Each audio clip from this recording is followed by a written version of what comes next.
our story. Previously the group landed for their stay inside of Champagne Springs for probably the last time in quite some time.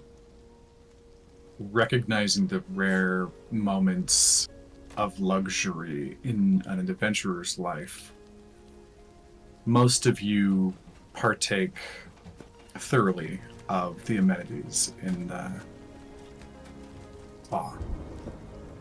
Bathing, soaking, smelling, combing and brushing of hair. You guys relax. Except for the two whose relaxation looks like making income, being Leo and Seamus. They did their work, got everybody introduced to the Bilesmeyer Cafe, had a meeting with Granny Polka, who is the matron of the family that runs the Champagne Springs Inn, and struck a business deal. A tense meeting was made, but ultimately favor was yours, eliciting a 50% net take on the business in cooperation for branding rights to use Dro's champion status, amongst other things, including things like advertisements and whatnot efforts from you. There is implied future potential partnership with the inn and other affiliated businesses that the inn represents. But you made the first major leap in moving forward for a financial empire.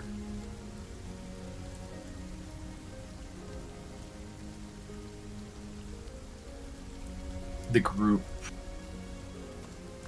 banded back together, had some tense conversations with themselves about ethics of manipulation,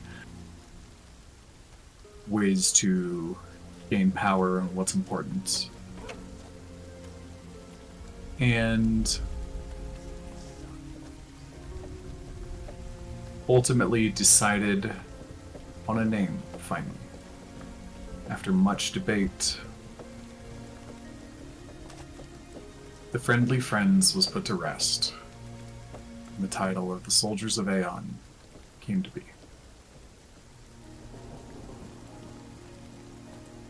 You also met a ridiculous lizard as a bard who offered to guide your way through the next leg of your journey to a couple of you. But the rest of you have not met him yet. And the night comes to a close as the Soldiers of Eon have their first rest as a properly named group.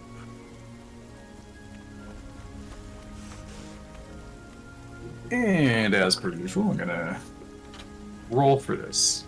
The intention is to meet up in the morning to discuss what route you are going to take, where to go, and what to do next. So you all start to disperse and get yourselves back into your own groove for one final night of respite at the Champagne Springs. Margaret.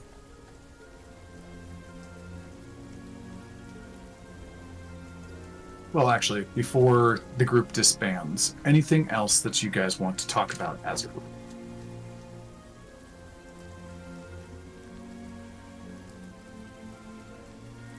Okay, just wanted to check. So Margot, as things do split up for the night, what are you doing? What are you looking for? Or what are you doing, knowing that this lovely scented water is about to be in your rear view mirror? Yeah, she's definitely like doing her nightly stretches in the water, soaking Okay. up in the water as much as she can. Are you doing this in your space or in a more public Yeah, space? in her own space. Okay. Sounds good. Any other activities or thoughts prevalent? Or is she Hmm, just once again preparing to take the next leg out in her life? I think she's uh trying to avoid thinking about the organization and all of that right now. She's just trying to enjoy her maybe last little bit of cleanliness and respite for a time. Mm-hmm. Okay.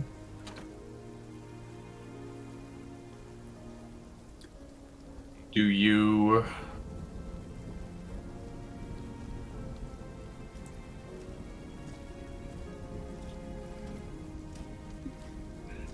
do you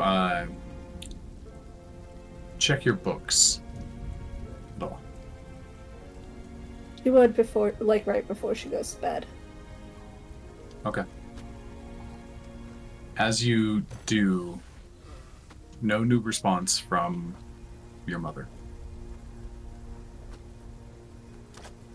But you do have a response from your group. Mm. It is short and terse. And you hear the voice that wrote the words just inside your head, not telepathically or anything, but you know what they sound like.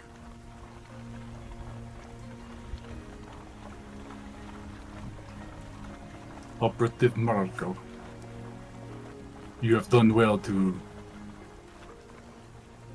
stop the imbalance that fire tried to create. You shall be rewarded upon your return. Until then, continue on. It is understood you travel with the group who aided in stopping this. It is plausible that they become successful allies for us in the Empire. You would do well to convince them of such. End of the message.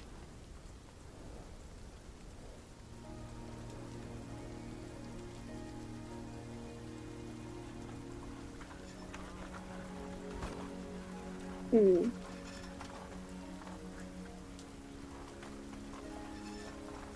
I think she just takes out some of that ink she bought and writes on the paper. Well, precipitates the ink away that's there and just says, uh, like, message received. Okay.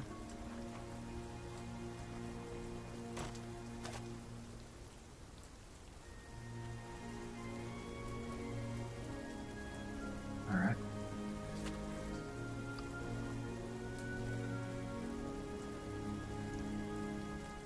Jasmine, Yeah? what do you do on your last night in the Champagne Springs? I relax. Get maybe a little wrinkly and pruny. And I might actually, while I'm relaxing in these springs, see if I can do like a wellness check on my chimera. Okay. Any place in particular that you are relaxing? Are you doing it inside like your little private area, or out and about in like a larger space? Stop. Sorry, this cat is eating a bug. Probably in my private area. All right. Go ahead and roll me an insight check on your chimera. I will do that that as soon as the game loads up. Okay, sounds good.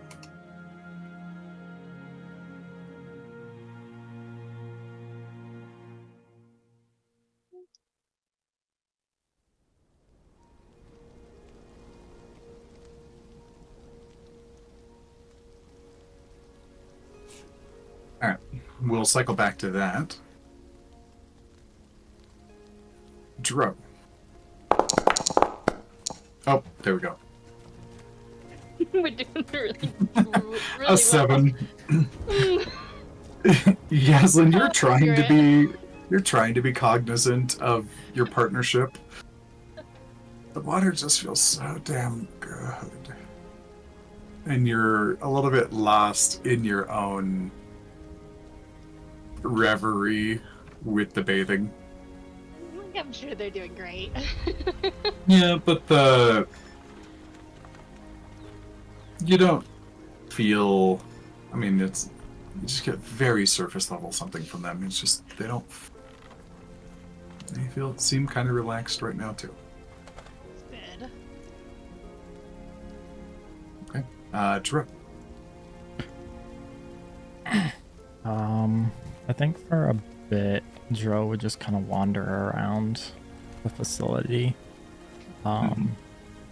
Just taking in everything, taking in the fact that he had told a complete stranger his story that he's never told anybody. And at some point, I think he would walk by the water and look down and expect to see the reflection of himself in Echo.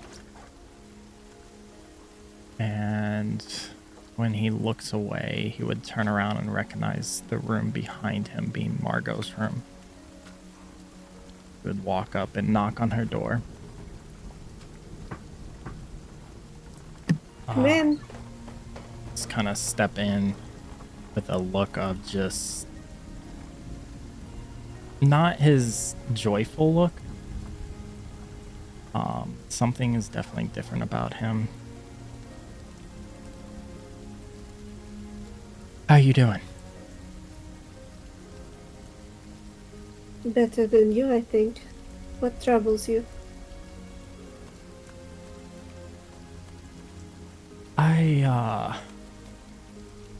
Being here and finally being able to actually relax. Let my mind kind of wander and again, I guess, finally come to the realization that when I look and kind of point at the water, when I look there, the only reflection I see is mine. And I kept that a secret from people for so long. But yet, a stranger earlier, I gave them my story, where I came from. And as I went through the story, the one thing kept going through my head is Echo. And you made me recall the conversation we had about you being able there to tether him to me. But I learned that he's not fully a person, I guess, but more of a fragment of another being. Is it still possible for me to get him back? I wouldn't say it's impossible. It's perhaps more difficult, more complicated, but if he's not necessarily on this plane, corporeal, that's tethering should be. It could be tricky, but I don't think it's impossible. The hard part would be to find him when he's not on this plane.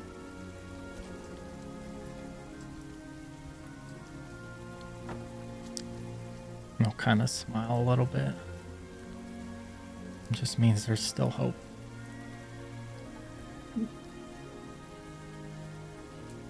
I'll just kind of relax. You also, back at the college, talked about being set on a mission. You mentioned, and sorry if this brings back troubling feelings, but your brother was also sent on that mission, and you, if I'm correct, you or Leo brought up that this might be a suicide mission. Do you intend to go back if that is the case?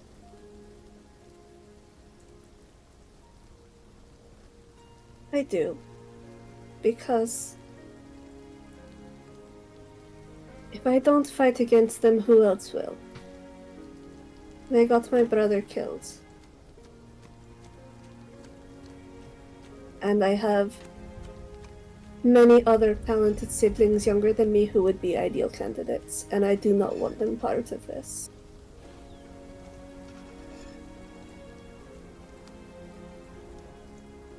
You mentioned your siblings. Is it just you and your siblings? No, there were 6 of us children in the family, and my mother and father, and we grew up in kind of a tribal unit, different families, living very close together. And when they say it takes a village, my people are the textbook answer of that. We work together to raise families, build community. You know, it's foreign. The word family.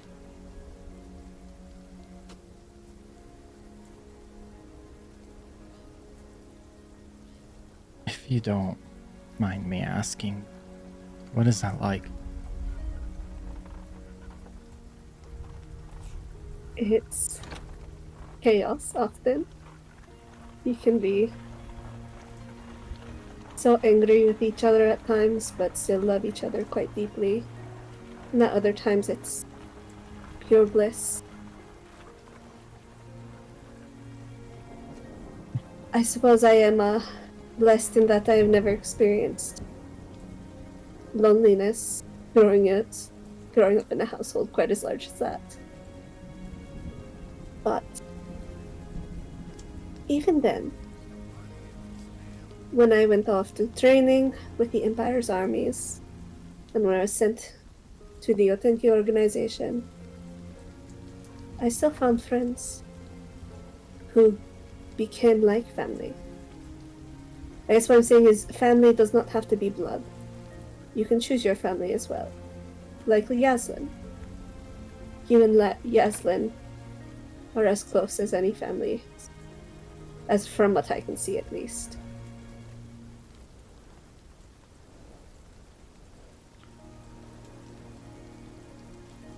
Would you ever abandon your family?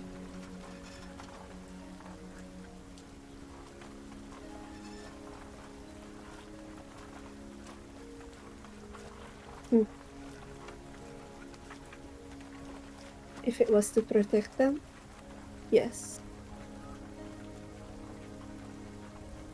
If it was the right thing for them, yes. How do you know if it's the right thing to do? I guess that's the hardest question, isn't it?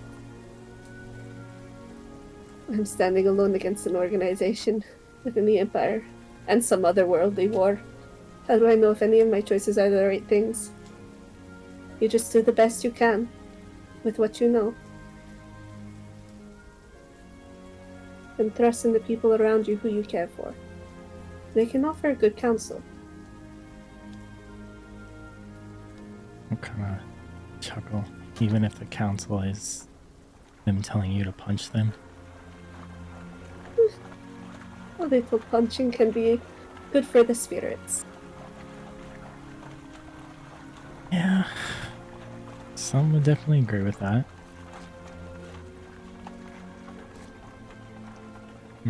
This whole time he's just kind of like long staring at the ground, kind of forward.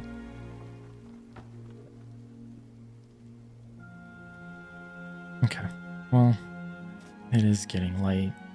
and I feel like I interrupted, so I will head out, and I will see you in the morning. He'll start to walk out and kind of turn back, and that shit-eating grin he normally has. And there's someone I'm so excited to introduce you to. Oh my Hmm. god. I can't wait. I'll just laugh and shut the door and make his way back to his room.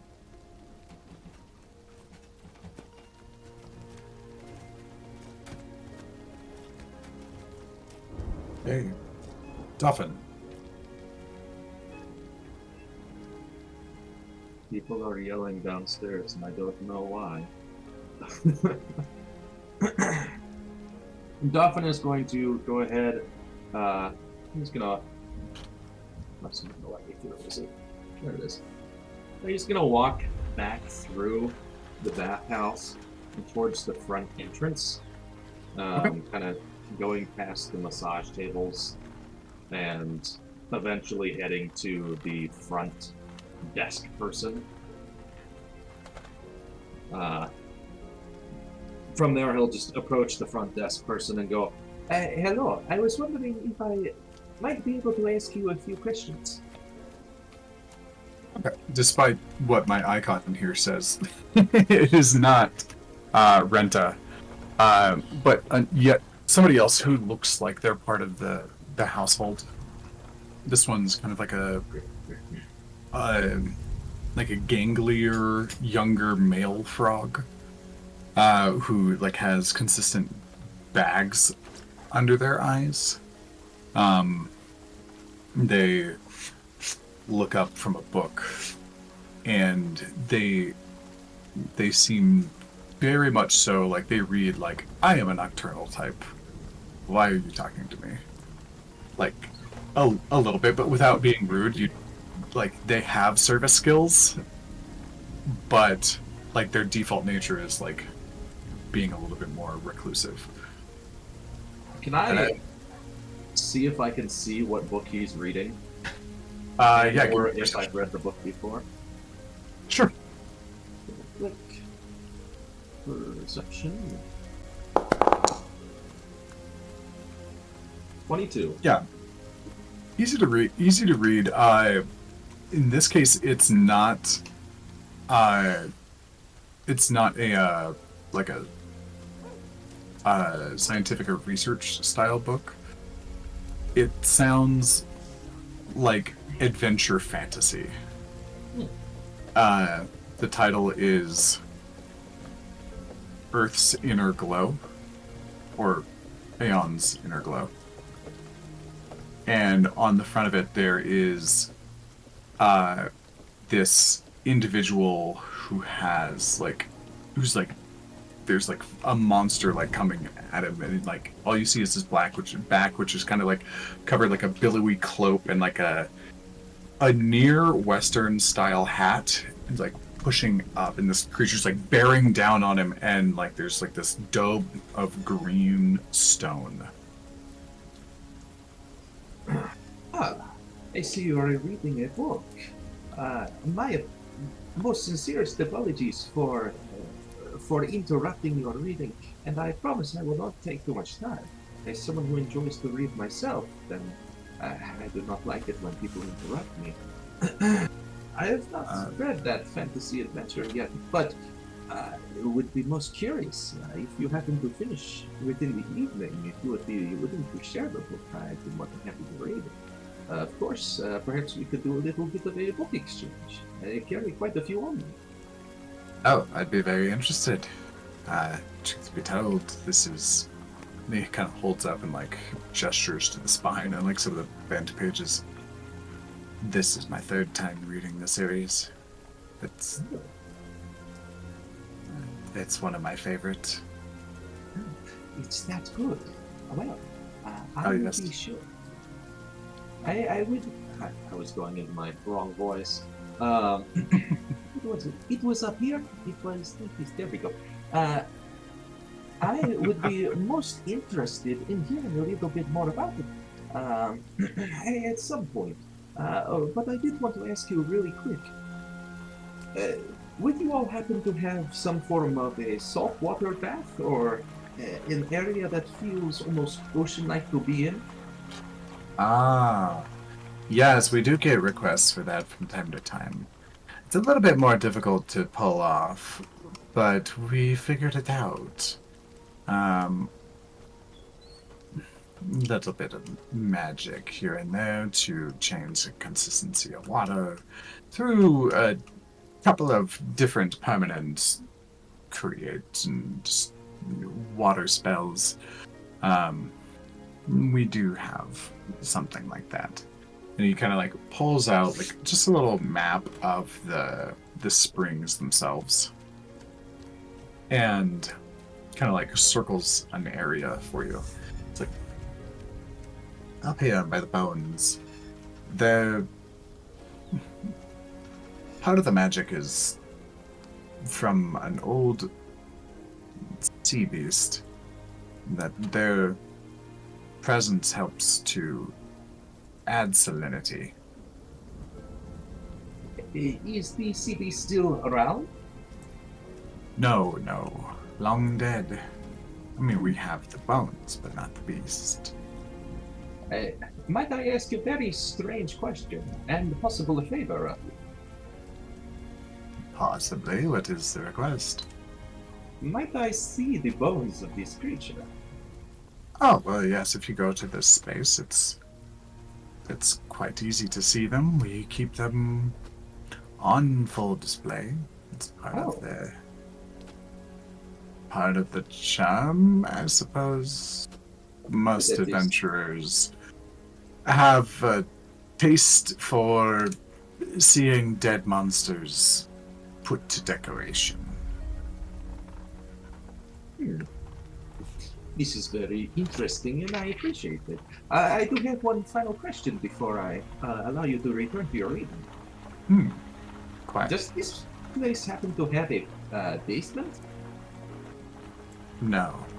There is no basement. Oh, The inn sits straight upon the earth. I suppose that would make a lot of sense. I just wasn't sure if perhaps there were some paths in caves beneath us that would be a little bit more secluded and comfortable. No, not that I'm aware of. There's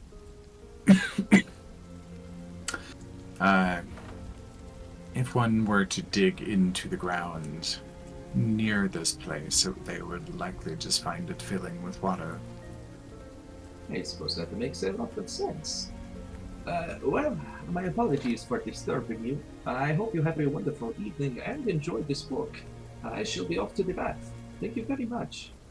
Indeed. Did you want to make a trade? Oh, It is one of my favorites, but I would be willing to offer it up for something tantalizing. I'm sure that we could make some form of trade. Now, unfortunately, I do not think I currently have anything on me. It might be in my room, so I might be able to get that to you tomorrow morning, if that is fine. Certainly. Not a problem Eh. at all. Then I will attempt to meet you at the end of your shift and see if we could do some trading of books. I'll be gone a couple of hours before dawn breaks. Ah, but this is good. I do not sleep. He steps into the other room. And you hear a very soft muttering behind you. Me either. I'm gonna go ahead and head off to the spring that was circled. Okay, sure. Donde está? The map, it's all the way up here. And as you get closer to it, there is a waterfall, but it does have like a slight like tilt to it. And what looks like organic rocks are kind of like scattered and cut. It upon like closer inspection, they're actually like receding well enough to be steps. And it looks like a design choice to make them look natural, but functional once you actually get up close and try to use them.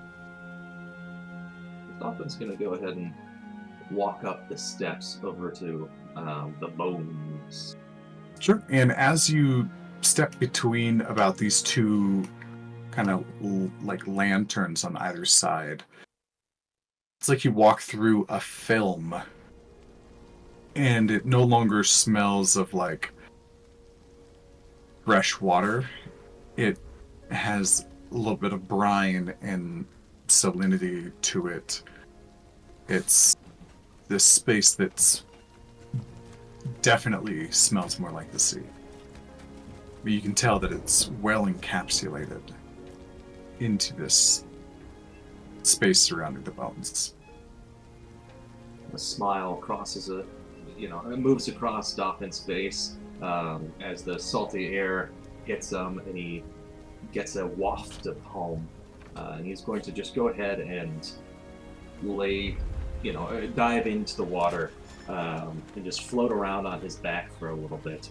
But over the course of the evening, with a little bit of relaxation, he's going to go underwater and near to the bones of this creature and attempt to see if he can find any soul connected to the remnants of this great sea beast that has since lost.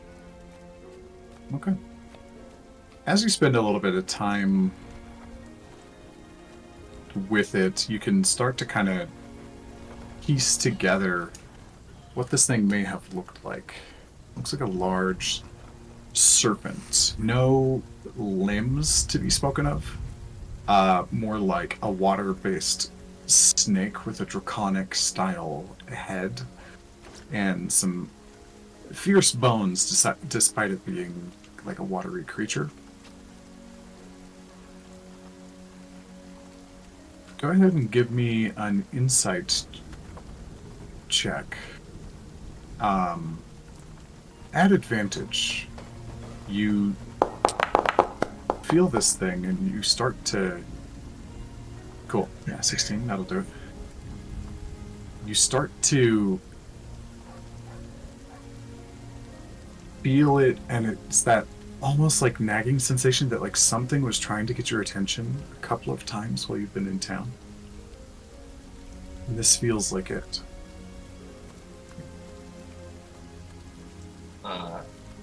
Dolphin is going to stay under the water, place his hand upon the bone head, the head of the beast, the bones of the head of the beast, the skull, that's what it's called, that's the word, the skull of the beast, and he's just going to speak and say, "Hello, I heard that you were back here, and I am very curious.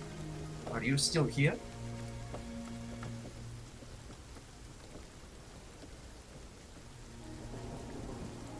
It takes a moment after you say that, but you feel like the place is called Champagne Springs for a reason. There's little air bubbles that come up from each one of these water sources naturally from the ground. But as you are underwater, and like there's a generally straight line that these bubbles are coming up, you hear an almost rumbling kind of sigh.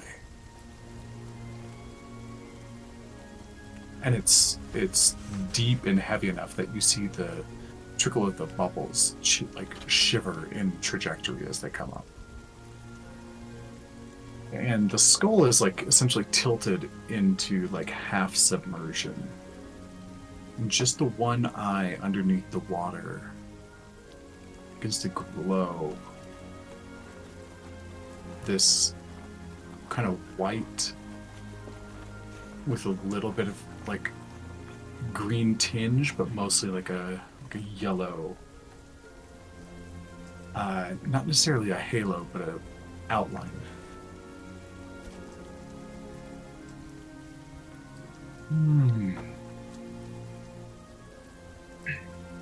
In some time.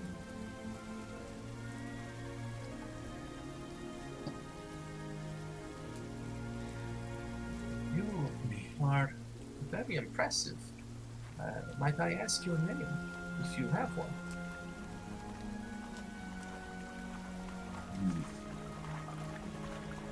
Indeed. I was simply known as Taya. Hi. Taya, do you like it here? How long have you been here? I've been here. I don't know. But I do like it. I fell in battle around these parts.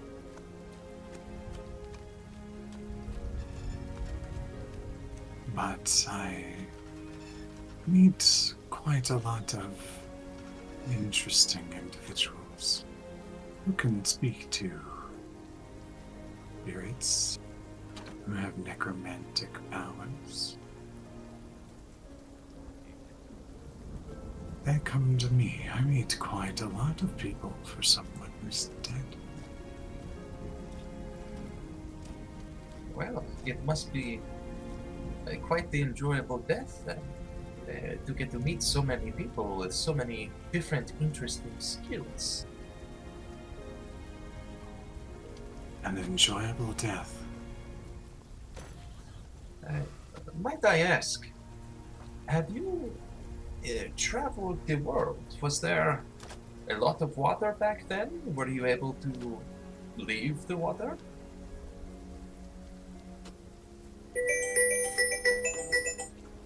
I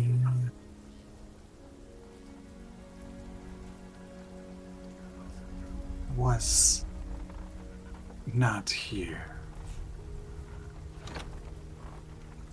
I was somewhere else. I was home. Oh, And I was pulled here. I see. And this seems to My- happen quite a lot of people. Indeed. So I hear.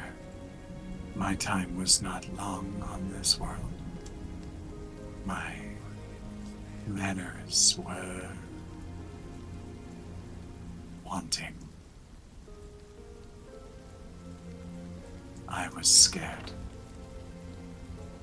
At the time, I called it many other things. But in my time here to reflect, I was simply scared to be taken from my home, and I lashed out at everything and anything I could. Until I was stopped. It sounds as if you had a lot of hurt in your soul, and I am sorry that you had to experience that. In this world, despite being here for such a short time, did you see any others that are like you? Perhaps any other creatures that were massive? How did you fall?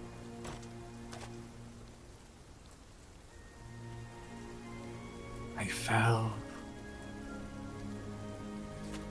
to a warrior with blue fur.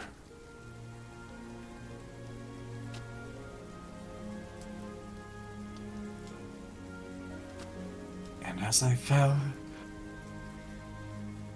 he did not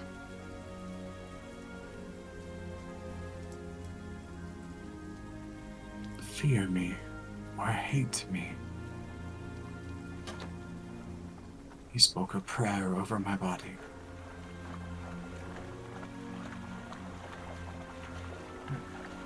I like what you said. A good death. An enjoyable one. I believe my death has been better than my life, in fact.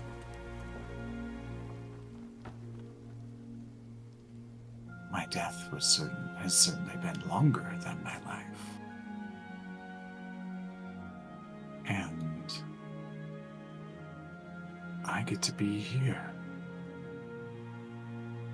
Instead of causing fear and pain, I cause joy and relaxation.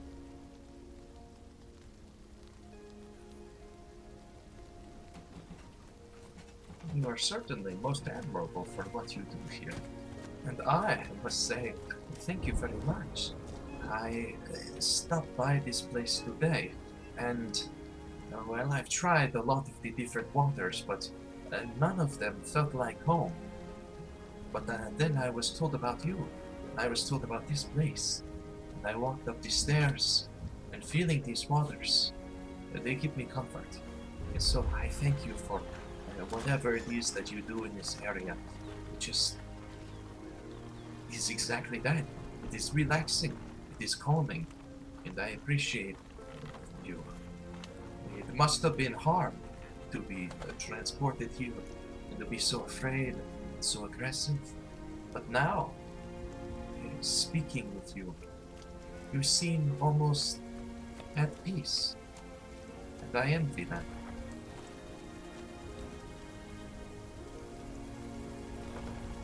Anyhow,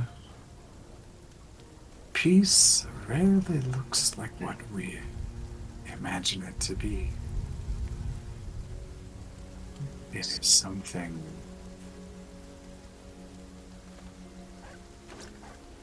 elusive, and it dances around our hearts.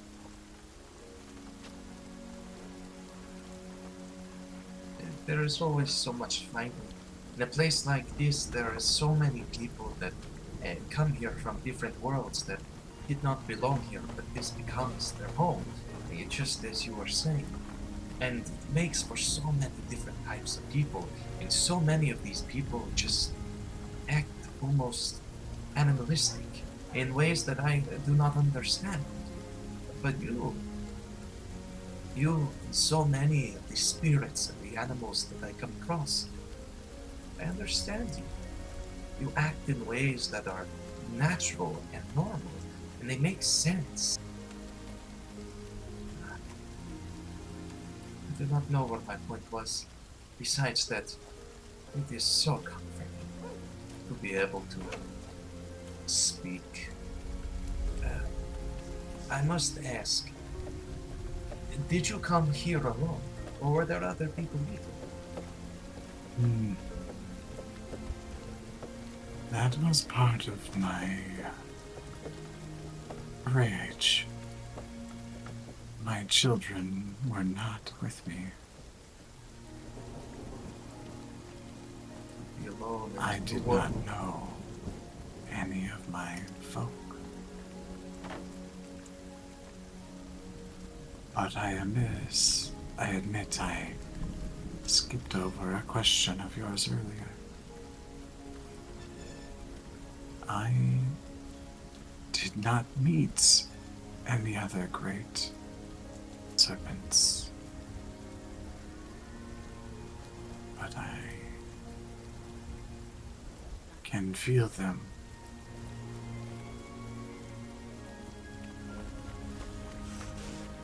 Yeah. They exist here.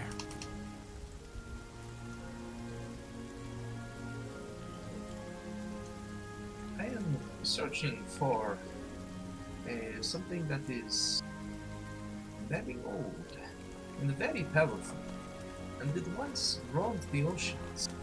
Unfortunately, I do not know much other than that, besides it scared a lot of the local sea life. Your great serpents, the people who are like you, what do you normally feast upon?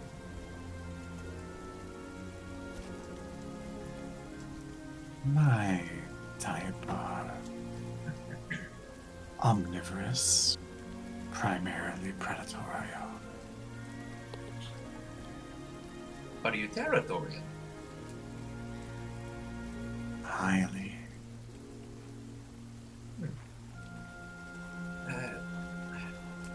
So, when you came here, did you traverse the oceans any? Or did you happen to go to different areas before ending up in this spot?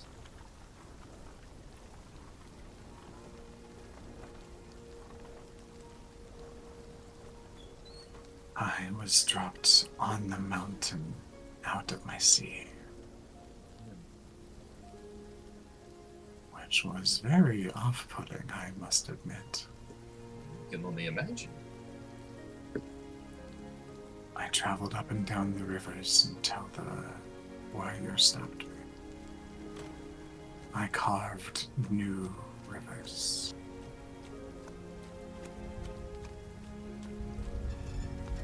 What is it that you seek, little one? Is simplified. I seek knowledge. I look for a great ancient beast that is supposed to be highly intelligent. Is supposed to know a lot about the world, peoples, and everything that I am searching for. But also, my companions. I travel with a couple of spirits, and these spirits have told me about great ancient creatures that roam the oceans. And thus began my interest in finding these intelligent creatures and seeing if I can discover the secrets of the world that I do not yet know.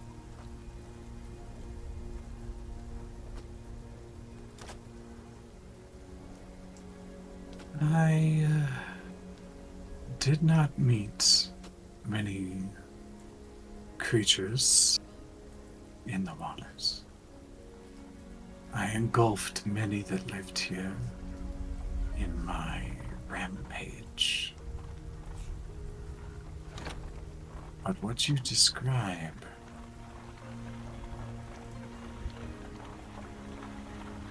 sounds an awful lot like the queens of my homeworld.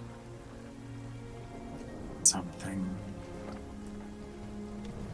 large enough to devour anything else. If they are anything like what I know, what you seek,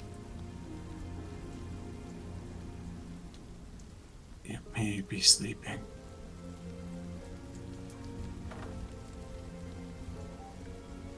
Otherwise, ecosystems would collapse almost instantaneously. A queen?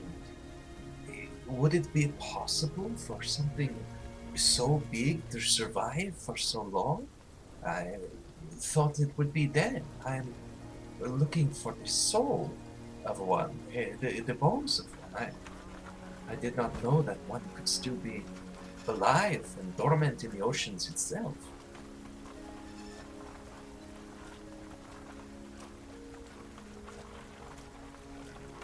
From what I gather from conversations near my remains,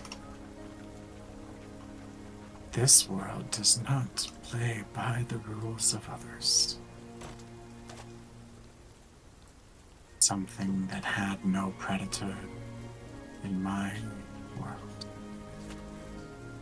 could easily succumb to something else bigger from another.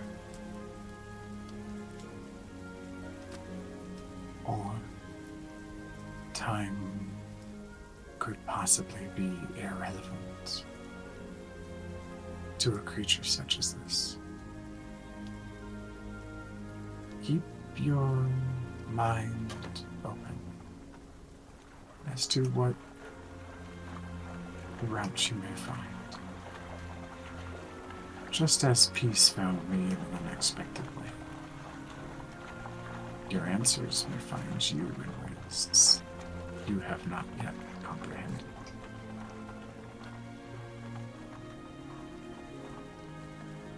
I have one last question before I would like to simply enjoy your company for the evening. Of course. What environments do your people and specifically the queens, enjoy? Do you prefer the deep ocean? Do you prefer a little bit closer to the sun? Perhaps cold, warm environments? And could your queens go onto land? Or were they like you, incapable of carving rivers?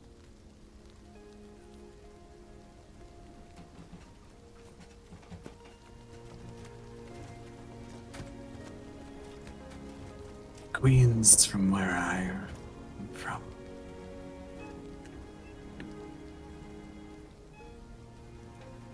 Carved mountains and pushed them to the surface when they wished to beach.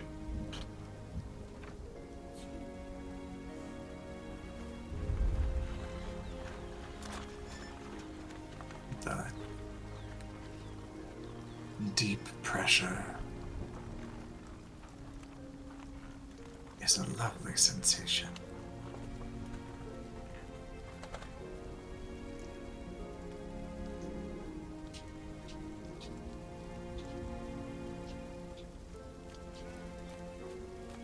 They may have enjoyed it too. I only ever knew them as capricious. They went when they want, and anywhere they chose to go, they did so. I see. Then I suppose that my quest is a little bit clearer now. Not only must I find a creature like this that might have the knowledge that I seek, I must first learn how to survive such crippling pressures, as I am not quite as mighty as a great serpent. I would most likely implode. I wonder if there's some magic or something I could learn to not die on swimming too far into the deep.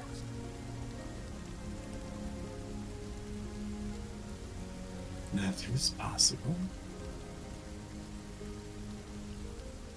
I shall seek out these answers then.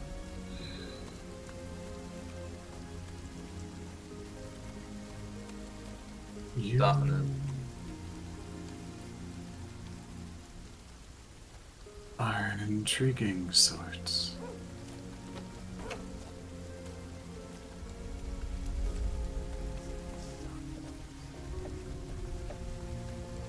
I sense others with you.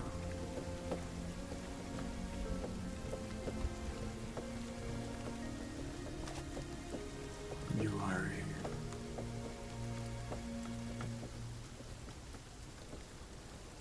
a carrier of spirits. Yes, I suppose that could be a word. I would probably call myself perhaps a shepherd. I have gone to various different places about the world. The spirits that I have come across, I have helped, and some of them have decided to journey with me. They lend me their strength, and I try and help them with their personal goals. They achieve a few things that they were looking for, or wanted to know, or perhaps it is simply like me and my fellow pet manatee, is simply because we were so bonded together in life that it is wonderful to be together in death. You are my greatest friend.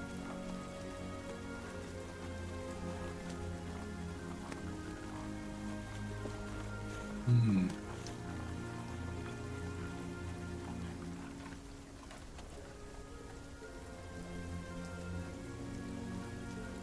Do you take all of them? Or just a piece? I take just a piece. I just take the part of them that is most attached to their souls. And I bring their souls with me. I help.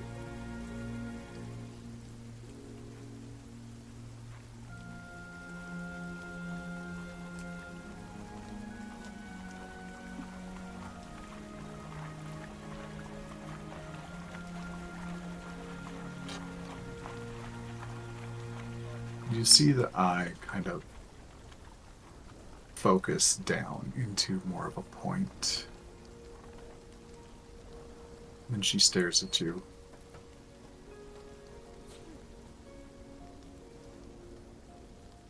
Why? Why do you shepherd? Why do you speak to those departed? And why do you seek this knowledge? What does it do for you? I've never really been here. I've never really been a part of anything. I've never really been friends with a lot of people, or at least not close enough friends that I would consider them to be people I could rely on or love. And my family has always been, well, they're just not like me. They're wonderful people in their own ways, but we're very different. And I have always had trouble connecting and understanding other people who are like me. They walk around on 2 or more feet and humanoid, sentient, and the communication has always been very difficult for me. And so, when I was young, I made a friend with a manatee. It was a greenback manatee. And, well, we spent a lot of life together. But eventually, the manatee passed away. And I was stricken with grief. It was rough. I was so terribly sad. But one night while I was in the water, and I was crying, I saw that the spirit of the manatee floated through the water, almost towards me. So I swam down and I found the body. And somehow, some way, I saw that I could still be with my friend. Even in death, we would be able to play together and talk with each other. And so, I took a part of them, and I helped them. And it wasn't too long before I came across a crab, and even a very ancient Illiswind glue. And all of these beings, they always seemed so alone. It was just them. Their peoples had died, or their families were gone, migrations, and various other different things that happen in nature normally. And they just were empty. But I spent many hours in conversation with each of them. I learned so much about them, and I talked to them about their favorite days and their worst days, the good things, the bad things, the things that they remembered and wish were still around, and the histories that they knew, the people they met, and all of these wonderful things. And I came to find that these conversations were much easier to have. It was a lot better for me to hang out with each of these creatures, to speak with the fossils of what once was. And so I found a lot of friendship and comfort in knowing that there are so many of these creatures out here who are just looking for a friend. And they see their peoples being hunted or migrated, going extinct, or other things that occur naturally in nature. And they just look so alone. This is an area where not only can I learn from them, I can be their friends. I can help them achieve what maybe they would never have been able to achieve in life through death.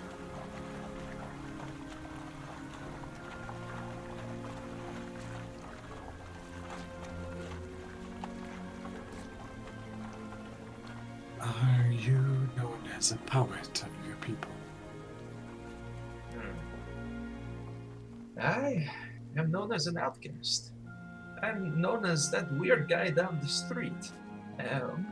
Most people, if they do know me, do not know my name, and do not have much good to say about me. Or anything, really.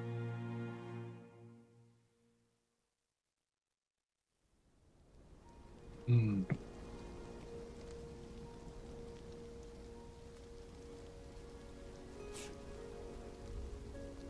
You do have a way with words, so allow me to be the first to say thank you for your poetry.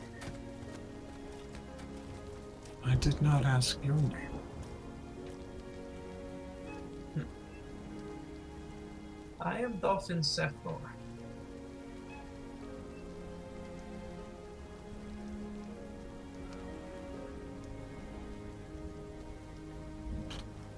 Often, may I ask you a favor? Of course. I have found my true self, but I have only ever been able to express it within the same space.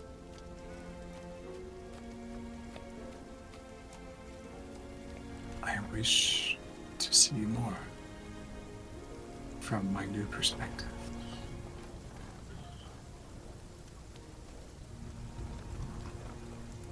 Will you take me with you? Oh, but of course. Is there anything, anywhere in particular that you would like to see? Or would you just like to come with me and see what the world of Eon has to offer? Anything new? I wish to come back here someday and have stories to tell my other friends instead of just listening to theirs.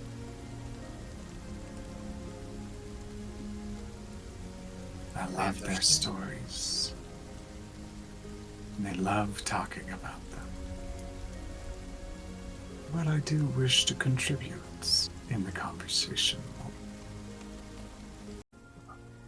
You see her yellow-scaled, horned body kind of like rise up and stare down at you.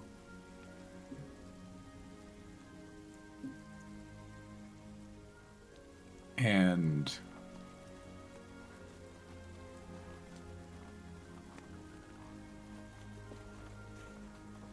one of my fangs. Take it.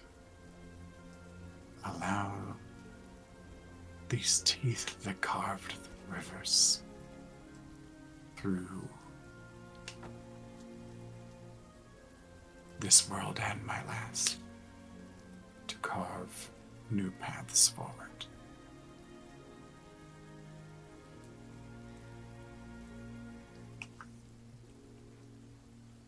Dolphin is gonna go ahead and either gently break off a fang, or if there's one around, they'll just kind of reach into the skull and pull it out. She kind of like gestures down, so like this image of her is like overlaying the place in the bone. There's one tooth that does line up very properly. And as you grab it, it just simply slides out. About yay big or so. Then he's going to go ahead and, through his armor, if this can be done, since I already have a necklace, he's going to go ahead and kind of put his shirt like this. And he's going to put the tooth through the middle of it and pin it. Okay. From there, I think the conversations would just be just normal conversations, talking about life and stuff. Mm-hmm. Stuff that they enjoyed and whatnot. Yeah. And she would express excitement about a new page to be turned after so much time.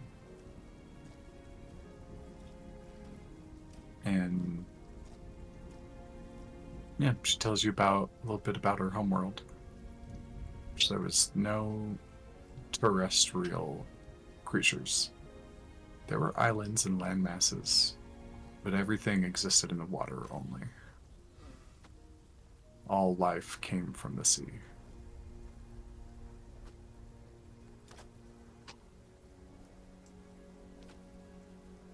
Okay. Your conversation with Tia fades out, and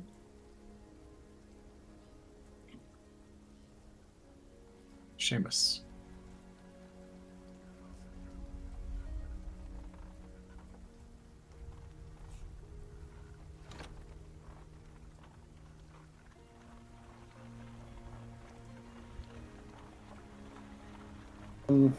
Yep. When I walk out of the room, I cast Disguise Self. Okay.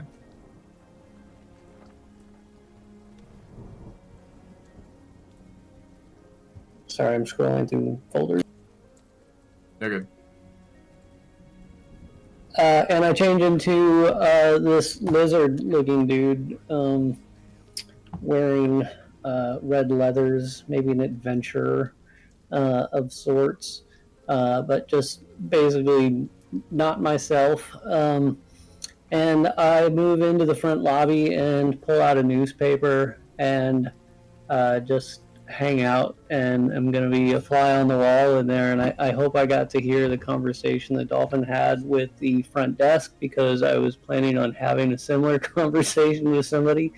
And otherwise, I'm just kind of listening for what people in the city are talking about, any news that might be going on that might be relevant, and just kind of being a fly on the wall. Okay. Yes, you do hear Dolphin's conversation with the front desk person. Then go ahead and give me a perception check, and we'll go ahead and roll a d100 for me as well.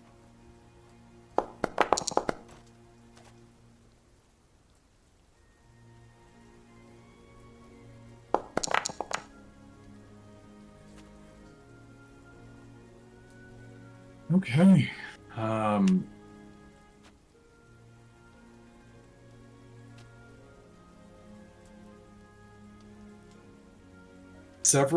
There's plenty of people that come in and out. Adventurers in various garbs. Many of them look like different types of adventurers, like different styles, different fighting abilities, mages, warriors. There's some technologically inclined folks that come in. You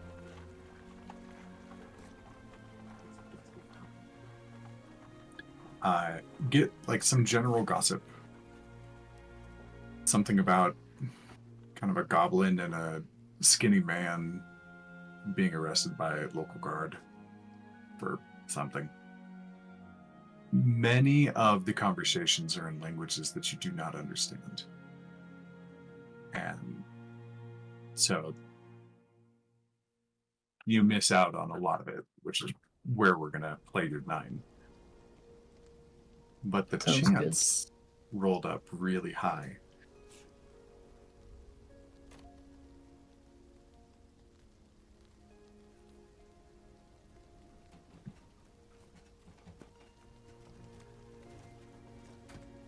You hear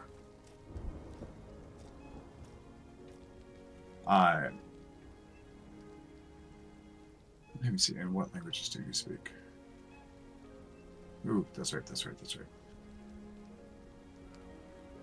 Okay. You hear this one particular fellow almost seems human, but the limbs are too long. Like, instead of being like a regular frame of like 5 foot to 6 foot or so, they're about 6 to 7, but their bones seem elongated. They have a very sleek black mohawk that runs down their back, almost almost more like a fin than an actual mohawk, but it does seem to be hair, but it gives this like odd illusion. And they're gesturing to a friend of theirs. And at first they seem to be talking normal. And the friend being kind of a short, squat individual who has like thick, watery hide and flippers. They're actually like there's some sort of like fish man instead of, but it's almost like the dwarf version of a fish man. And they have almost like a bit of like blue coral growing out from underneath their jawline like a beard. And at first they seem like they're talking about normal adventure stuff, like, oh, I found this bounty, I took care of it. But you start to pick up little subtle traces in what they're saying, little slang words that are like slightly out of place to the normal person. But you recognize it. It's a spoken cipher of thieves' cant. Give me an intelligence check to see if you know that particular pattern and to see if you can decipher it kind of as they're talking about it.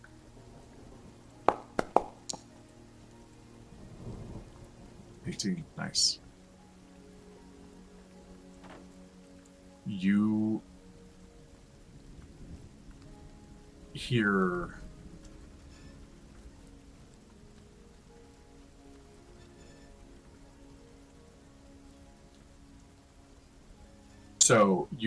the beginnings of what sounds like something to the effect of like, hey, like, I just landed a great trade.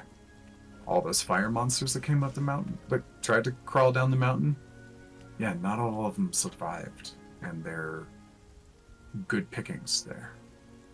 People want what they're made of. And I got a great haul. I didn't kill them. Some folks that were on the way out did. For some reason, they didn't want they'd rather have the gold instead of the materials themselves. Well, it sounded kind of... And then it kind of like fades off as they like do their business and like start moving around into the other part of the spa. You start to lose their conversation a little bit further.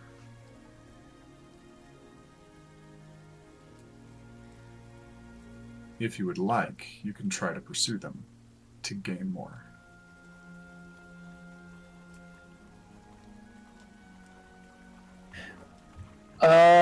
No, I think I would stay here in the lobby.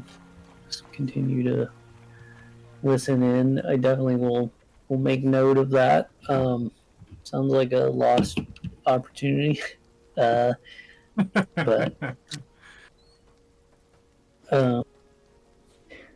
yeah, noted. Okay.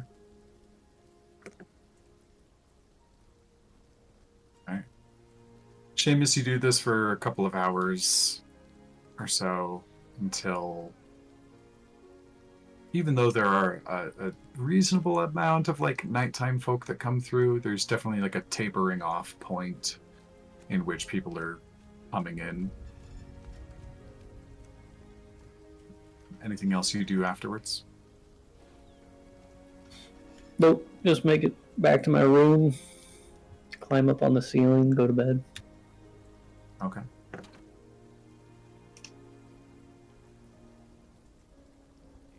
All right.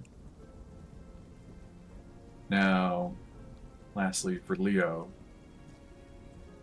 I think Leo's going to indulge himself a little further with some food and some drink.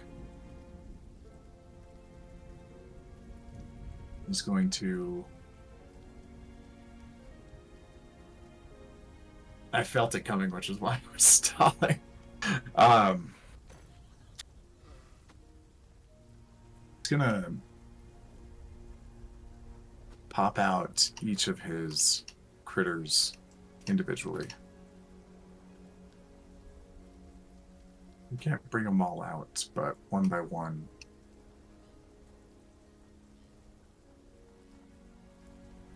All of them come out, and he kind of talks to them. He says, well, guys, we're off on the next spot.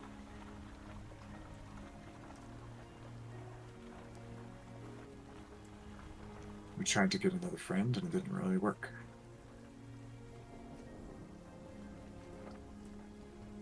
But I think maybe the next place we go, there'll probably be a better chance.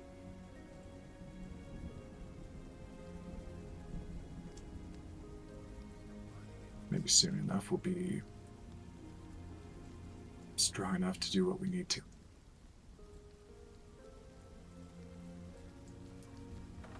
Lets them all either bathe in the water or kind of dance in the light or roll around in the dirt.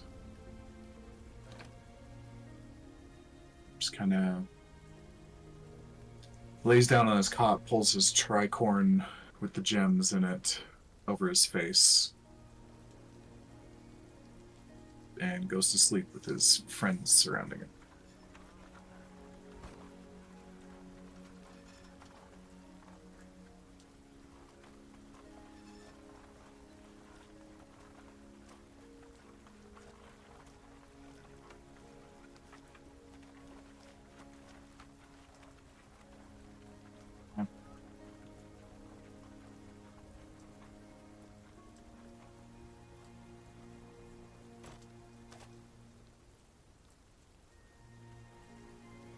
Morning arrives pretty quickly.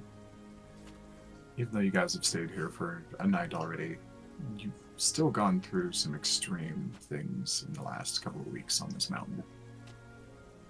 And there's still plenty of fatigue to recover from. But your nights are peaceful. You get a full rest.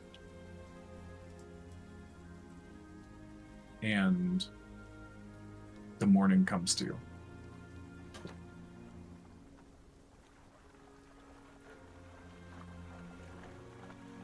It's everybody basically just getting ready to head out. Gonna go look for Dyer. I think I'm gonna run by the shop when I wake up, pick up my weapons, and then I'll head back to the spring. Okay. Yep. Easy enough to kind of gather your things that you may have commissioned from around town and go ahead and add those to your inventory like we talked about. I shall also be doing that for my shield. Mm-hmm. Not a problem. Okay. Dro, you look around inside of the inn and whatnot. And you don't see him. But it's about as you are getting ready to leave that he finally makes himself known. It's as you're like walking out and there's like one final gate. He's just sitting on the other side with his back against the wall. Just waiting for you guys as you come along. I figured you couldn't resist my offer. I mean, we had to go this way either way. Oh, sure. Chalk it up like you weren't going to accept. We both know you were. I will say you will make the adventure more entertaining, for sure. Well, naturally. It's my job. I'll turn to the rest of the group. Dire gains. You are all fine with it. Will be traveling with us for a bit. He, not much of a fighter, more of a support individual. But I will say that journey will not be boring. No, not at all. And he kind of like pushes himself off of the border with just with like his shoulder blades, not even like using his hands or anything. Just like that whole motion is like one fluid go as mother. As you guys see, and for all of you seeing him in his full clothing for the first time, you see the blue-skinned lizard with a permanent tick up in the back of his mouth, like he's constantly, like, partially smiling. Altogether, his gear and everything, including a rather, like, wildly carved staff. It all looks almost fancy, but it's like if somebody made fancy clothes out of scraps. And as he pushes himself off, he grabs his hat, sweeps it low, brings it right back up. Dia Games. It's a pleasure to make the acquaintance of all of you at last. Dro will kind of turn. You know Yaslin. Obviously, you know me. Oh.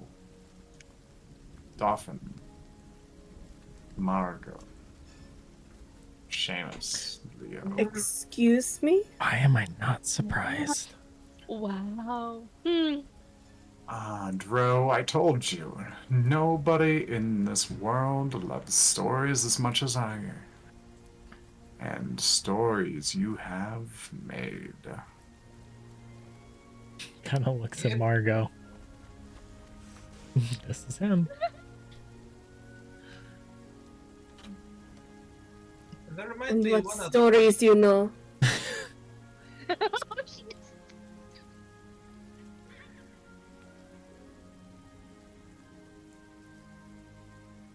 You see him just kind of cock an eyebrow, look at you.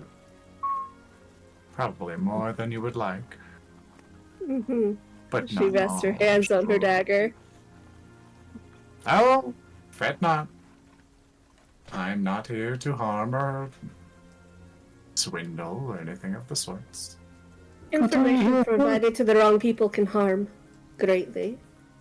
Words can harm. I'm aware. I am selective about who hears my stories, or about who hears what stories. Some are for the public, those have nothing incriminating. Trust me, I know what it means to be incriminating. Kind of like flourishes his hands and kind of tucks them behind his back a little bit. I was gonna walk up next to Margot and kind of grab her hand on the dagger and lean in. This is the one I told my story to. And just let go.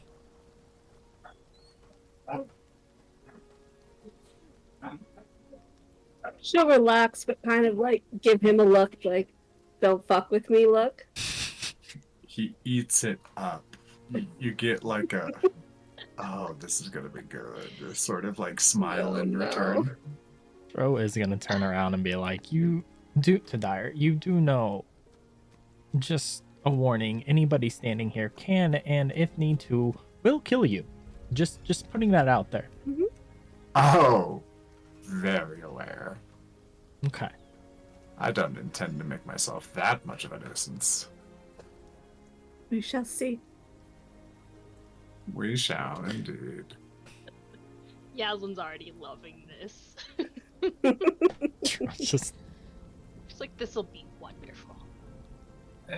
Dro, what is it that this one can do that would actually be helpful for the quest that we have all agreed upon as of last evening? spins around and looks at Dire. That is a very good question. Would you care to explain? Well, it depends on what the quest is. But I'm sure I'm helpful. Hmm. Need a little more explanation than just that. Well, as do I. What are you doing? Looks at Seamus. What are we doing? Information gathering to begin with. Ah. Information is just stories waiting to be sewn together. It's I'm a in. very strange way to look at it. Ah. Strange is a bit of a specialty. Strange is just stories waiting to be sewn together. This was my attempt at humor. Joe just drops his head. I like him. He learns quickly. Yes. So he's a storyteller. Aye. I'm pointing at Yaslin. She apparently knows him.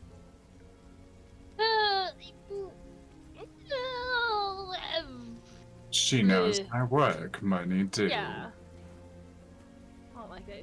Well, my notoriety will oftentimes open doors that may otherwise Have be I- closed. Have I heard of him? Go ahead and roll a history check. That's what I was He's so hoping. great. And somebody- anybody else, if anybody else is like, who's this guy? Yeah, you can roll history as well.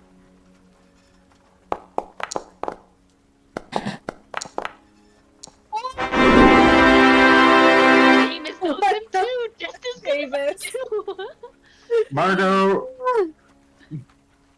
you're not even sure. This may even be the first time you've seen a lizard folk.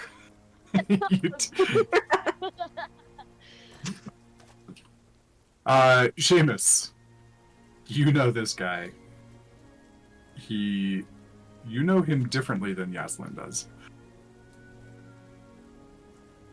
This guy is a charade. You know him by reputation,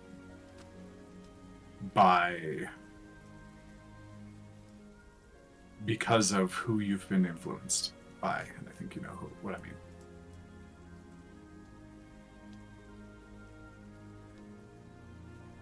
He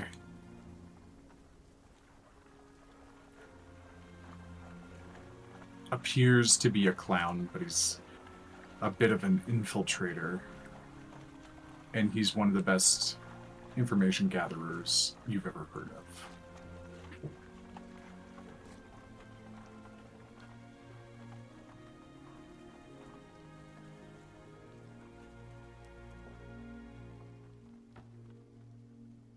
He's like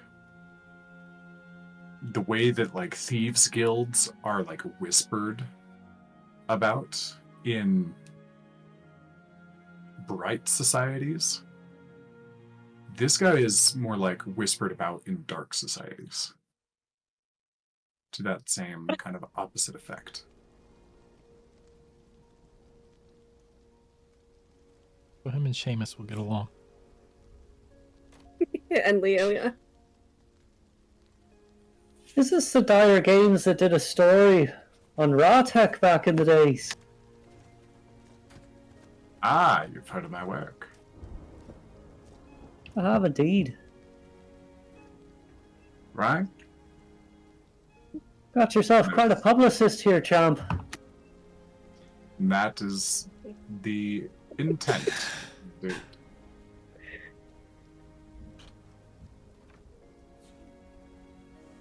He's just gonna look at Dyer. Just for a split second. A little too long when Seamus says Rawtech.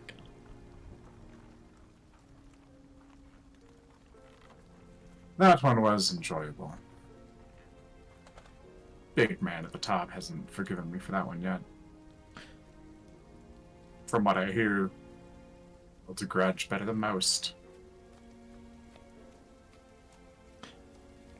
A grudge isn't going to, come and bite you in the ass or us. The good news is, I'm a lizard. I could detach my tail if I needed to. Same tail. I think Without- the or us was the important part of that question. I was gonna glance over So at where are we Yas and- going? I forgot where are we going?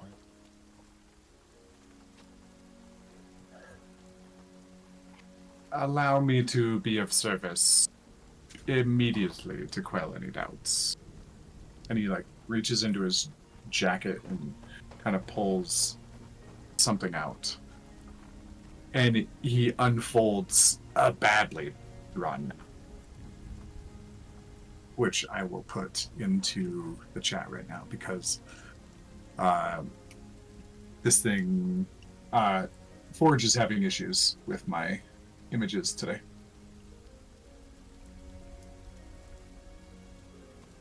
So, also, Wait, Um, question. mhm. So at the mention of raw tech, do I know the story that they are talking about, considering that is that related to something that the Tawny do? Go ahead and roll me a blah blah blah. Yeah, A okay. history check. Of course, of course. Could I also roll? Yeah, go ahead. Here's That's my okay. token.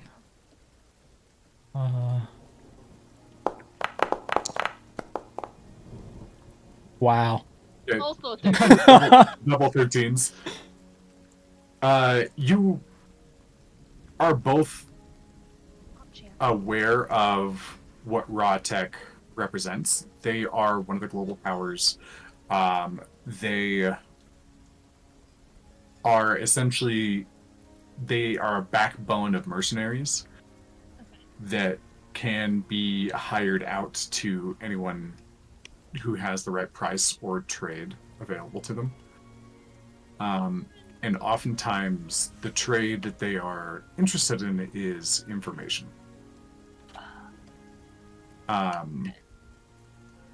And you both heard that there was an unflattering story published about them. That kind of put a dent in their reputation, but not really anything more than that. Seamus, because you got a natural 20.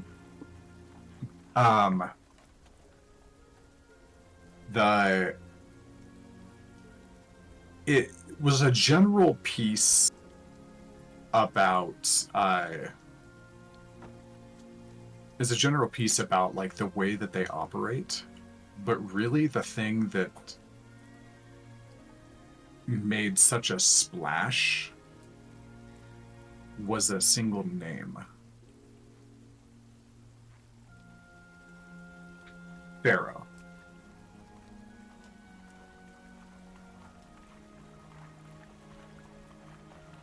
And it was a little bit out of context, and it was a vague reference, but it spoke about Pharaoh making a decision not based on the greater good or anything, but simply to edge raw tech ever forward in literal world dominion.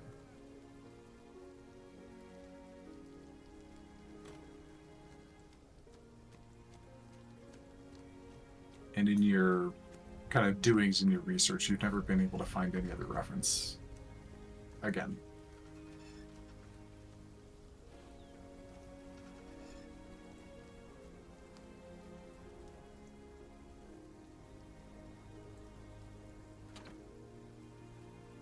Okay. So he pulls... Oops, wrong buttons. He pulls out a map and kind of lays it out in front of you. And says, so where is it that you wish to go? This is... Oops. There we go. Oh. So he says, like, so where is it that you wish to go? We are here.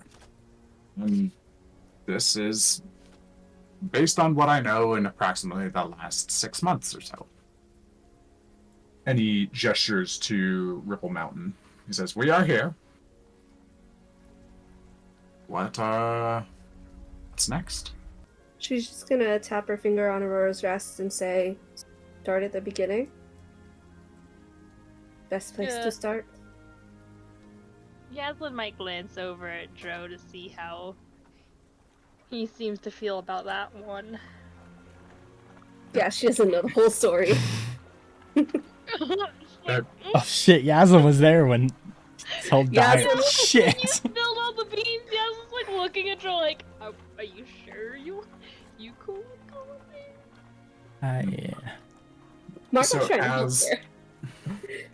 So as Dyer unfolds this map, he makes reference anything that is black. I haven't been to in enough time that I'm not sure what the current state is. Some places I have no idea what's there at this moment. Most of these I have been to within the last 6 to 8 or 9 months or so. And he goes into like a general description of each of them. Aurora's Rest is a bit of an elvish sanctuary. Snow elves is primarily how they refer to themselves. They focus on spatial magic and such. They has to do with their location. They're the closest landmass. They're the closest settled landmass to the northern continent, as is anywhere on Aeon currently. Any references? Thragorin. Underground giant city. And I don't mean that it's a big city, I mean giants live in a city that is underground there. I only put that on because it could be something that we have to traverse to depending on the locations that we go. White Marsh, bit swampy, where I'm from.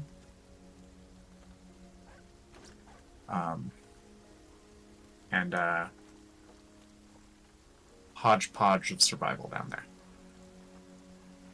It's aptly named.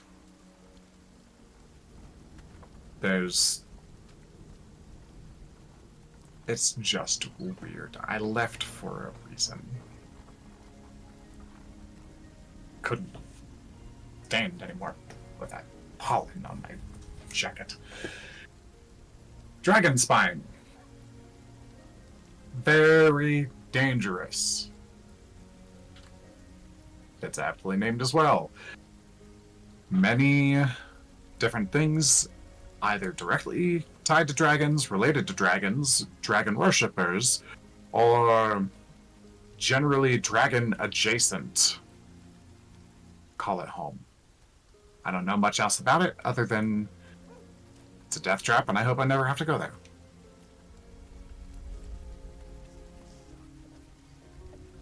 Now, the Umbral Empire. One of the more technologically advanced locations in the northern Bordea continent, which, by the way, the continent you guys currently exist on is called Bordea. It is so large that they generally split it into North Bordea and South Bordea. And North Bordea is pretty much what this all represents. Seamus is from South Bordea. As I'm showing off here, their dent is down on like a more southern peninsula. This whole thing connects and Seamus is from across the strait here that carves deeply into the continent. This is a little bit of just lore dumping, so you guys have a better reference of where you guys are. Also, this map doesn't show the entire right-hand side of the continent. Over here, there's kind of a cutout, which is where Dauphin is from, which is the Crimea coast, and the Shattered Isles. He says, Umbral Empire, dark, scary, tyrannical rulers, etc. Great trade. Lots to do. From what I gather, they've cracked something with the creation of magic. A little bit of most recent rumors to spill out of there is that they've found a way to harness a bit more magitech than others have recently. Would I know if my empire has a interest in the Umbral Empire? Roll history with advantage.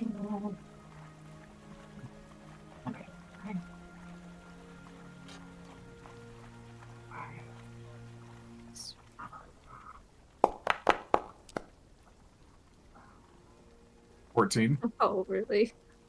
You've heard of the Umbral Empire. You've never been there. Never really seen reports, but you hear general. You've been in a couple of meetings where, like, generally, it is definitely a place that the Empire wants to expand and absorb into. The general gist is that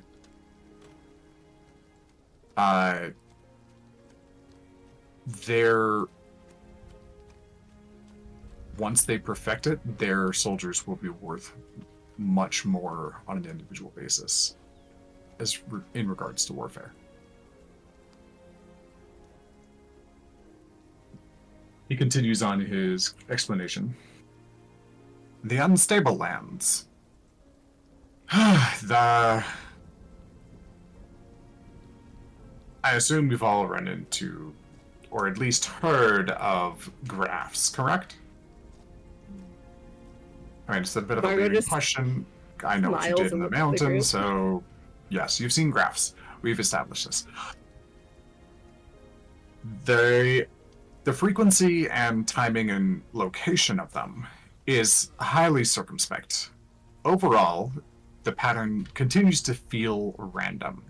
Perhaps there is a reason for this. Perhaps there is an algorithm that can track it, or some sort of technology that knows what to expect.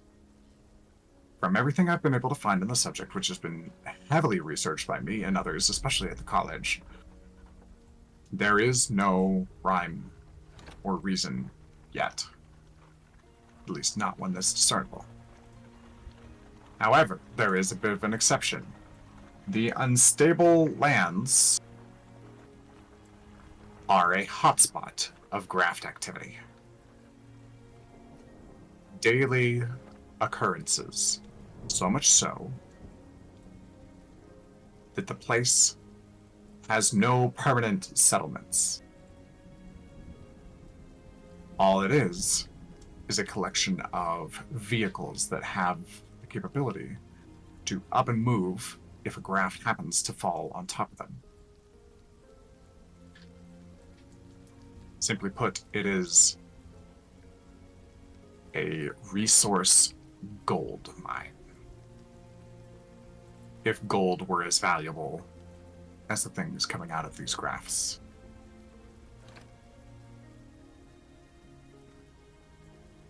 Several different large corporations have a stake in this area and have teams who are constantly out there killing, capturing monsters that come through and harvesting them for parts.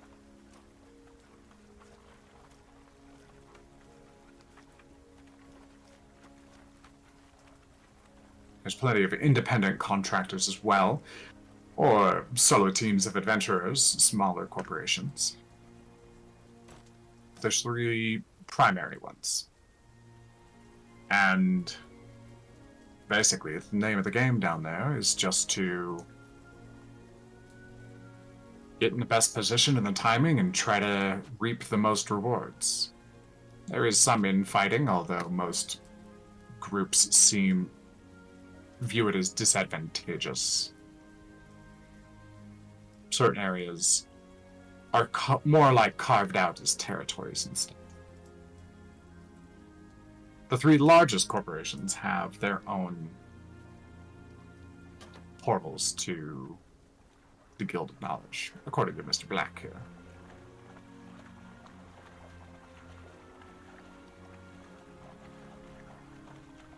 Oops. And I think I covered everything. Oh, yeah. Then he references up to lecture screen, the giant forest, just kind of swinging it down. And then showing, and this one's quite obscure, very far away, but the city of Ptolemy in the middle of the forest, rainforest. Very educated, very well connected. I'd say that one is even more of a jaunt than trying to reach Dent. Hey. And lastly, the Ambidra, floating city. Ambidra are a people of nomads, specialize in transporting and safeguarding packages long distance, be it the physical goods, information, or people. You want something safe, you hire the Ambidra. No, keep it safe. They're a very hard nut to crack. There are stories about when a proper nutcracker has come along, but they are very few and far between. They are masters of protection.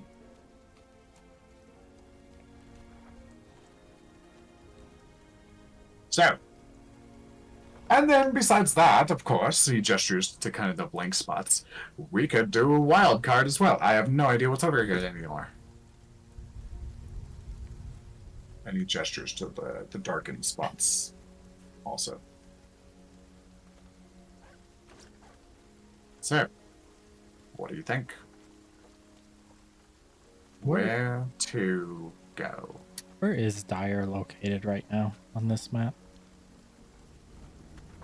It's like down. So right here, Ripple Mountain. You guys are at Ripple Downs. No, I mean down like on the map that we're all standing on Forge. Oh, gotcha. It's basically, yeah, everybody's out front. So yeah. I just forgot to move his token. Yeah, And this is not running necessarily around. like this is not necessarily like the entrance to like the whole thing. You guys are basically like there's several like decorative archways leading out, and you guys are at one of those beyond what this map shows. So with Margot, what she said of start from the beginning, Dro's just gonna walk up to the map and put his finger on Aurora's Rest. I've been running from something for quite a while, and I feel like I kind of look at everyone. I don't think I can run anymore. I think it's time to return home. And if anyone's looking, his hand is shaking.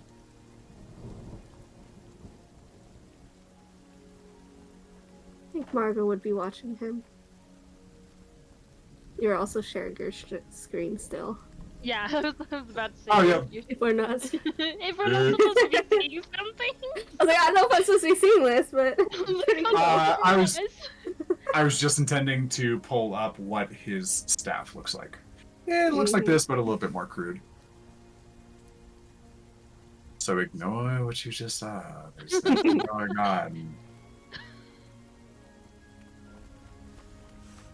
Here we The go for the folks who are not watching my stream. the mention of the portals, the dent. Would Dro know about the one that looks to be in Aurora's Rest? More like Seamus knows. Okay. Because Seamus's connection, like he well, Seamus, do you I know why it would be more entertaining if it comes from you. I mean, you know that I work for the Guild of Knowledge, and yeah, this is how you access points to the guild. And I think that they're somewhat publicly available where they're at, but you also have to be in the know. Like, it's not, he doesn't advertise or things like that. You learn about it from word of mouth if you do ever learn about it. It's the kind of place that you learn about when you seek to find information, because the Guild of Knowledge then seeks to find you. So with that being said, would Dro no, I don't know anything about that. Roll at disadvantage for history there. Today's big all history lesson sort of day. Oh wow. No. Nope. No, you were I was busy in history. by the time you were seeking answers, all you wanted to do was get out of the city. Okay. With that, I think he would notice his hand shaking and kind of pull his hand back and look over at Seamus. If we go there, do you know the way to the guild from there? Yeah, I can get us in. Okay.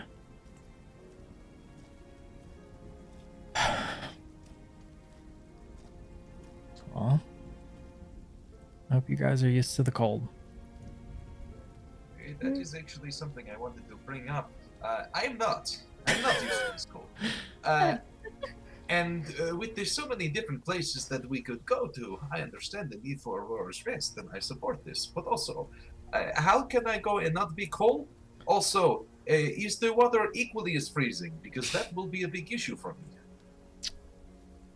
The water will likely be cold, I think, if it's cold up there. I can purchase us some clothes and supplies. Let's ensure we are not freezing. Yes, though I do have this bone armor now, I do not know how effective it will be in the cold, snow. We will get you a nice big jacket to put over it. Extra petting. I may actually have to prepare for that. I haven't been back in years, so it might actually be really shitty. As he just kind of thinks, oh shit. All right. So, with agreement, the group decides to head out to Aurora's Rest, and we will come back and after our break to go about that for the first time. We are leaving the mountain. See, I feel like we went from like a volcanoes to like freezing freaking tundras, and I don't know how I feel about this. I know, maybe my fire magic will be useful now. Maybe as like my rage, I feel like Yaslin kind of runs on the higher end of the temperature spectrum anyways. She does steam a lot. But yeah, this is a good example of there's a weird mishmash of like locations next to each other that may not make sense in a normal world. This is your world. Can make sense how you want it. Yeah, that's why I wrote it that way. Okey-dokey. Cool. So we'll see you guys in about 20, and we'll be there soon. Mhm. Okay, so as you guys leave, the group travels away from Ripple Mountain, leaving the deepest roots of their adventuring careers so far behind. You've all changed. The feet that walk off the mountain tread a little differently than the ones that first entered onto it. Some more heavily, some more lightly, and some with more fire in the stroke of their feet.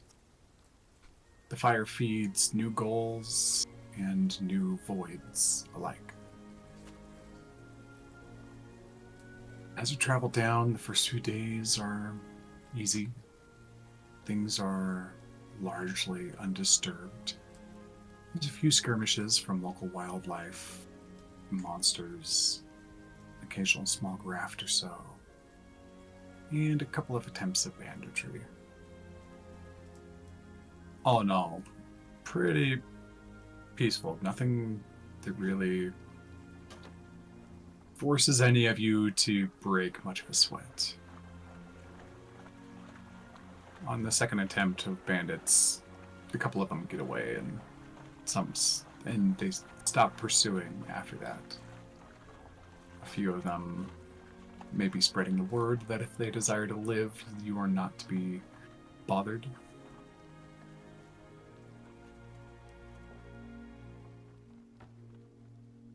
In these first few days, is anybody doing anything specific on your travels?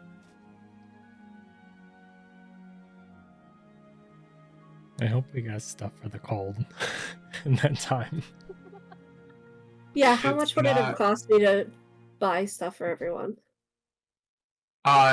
Not much, but the overall availability of like cold weather gear in like an Asian style like rainforest is not going to be very high. You guys are still a long ways off from actually getting into cold. Overall, the climate begins to transition away from these enormous rain-style hill or mountains and begins receding into a little bit more green, rolly hills. There's great slabs of like gray, black stone that come out like they're trying to escape this perpetual cover of moss and green. It's like the moss like kind of crawls back, trying to smother it once more. There is an occasional ruin or carved face, carved hand that pokes out of the ground. But overall, the climate is still fairly mild, and things are simple for the moment. So, overall, you guys are not able to, you're able to like spend a couple of coins to get like some generalized like long sleeve like basic adventuring clothes for everybody, but it's nothing like fur lined or heat resistant or anything, just because there's not a need for it where you're at. You'll probably be able to find something as you travel a little further.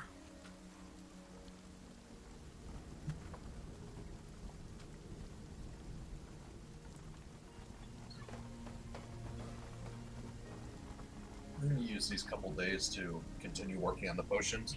Hopefully hammer out the rest of the ingredients. Okay. As you guys are moving, you guys are presumably at like just a walking speed. So you guys can go for about 8 hours. You've got about, before resting. I don't know, how hard are you guys pushing yourselves on this journey? I'm letting Joe set the pace. No rush We're to going get to his home. home. And Lily brings in a knife! It's actually just a ruler. Oh, okay. I'm not here to stab anybody. Yet. Yet. Oh my goodness. Have a little more faith in me than that, please. Yet? I gave it a question mark. Does that count? Yes. Goodness. If I'm going to stab somebody. Okay. So, Dro, how much of the pace are you setting? Not a huge rush, but knowing that there is a little bit of, I don't know if you'd say excitement, but yeah, I would say excitement, but not in your traditional excitement. So there is a little bit of haste, but also countered to a lot of nervousness, which kind of hesitates the pace. So I think it just, in terms, it'd be a normal pace, but kind of shuffling between the two. Okay. I will say the times that like we stop to rest for the night or just rest, Dro is working on that wooden object that he was carving. At this point is done, just touching it up. Okay. So based on that description, I'll say like you guys are kind of doing like a full 8 hours journey or so. But you're not pushing yourselves too far beyond that. So really, Dauphin, if you're spending all of your free time on this, you've got about 12 hours a day that you could be working on those potions. So how much of that your free time are you dedicating? Are you going for the full 100%? Yeah, unless anything else grabs attention. If we run into people or see things along the way, if it's just a simple march forward with nothing really happening, then sure. Go ahead and give me a perception check as you're on one of your moments when you're kind of on a downside. 19.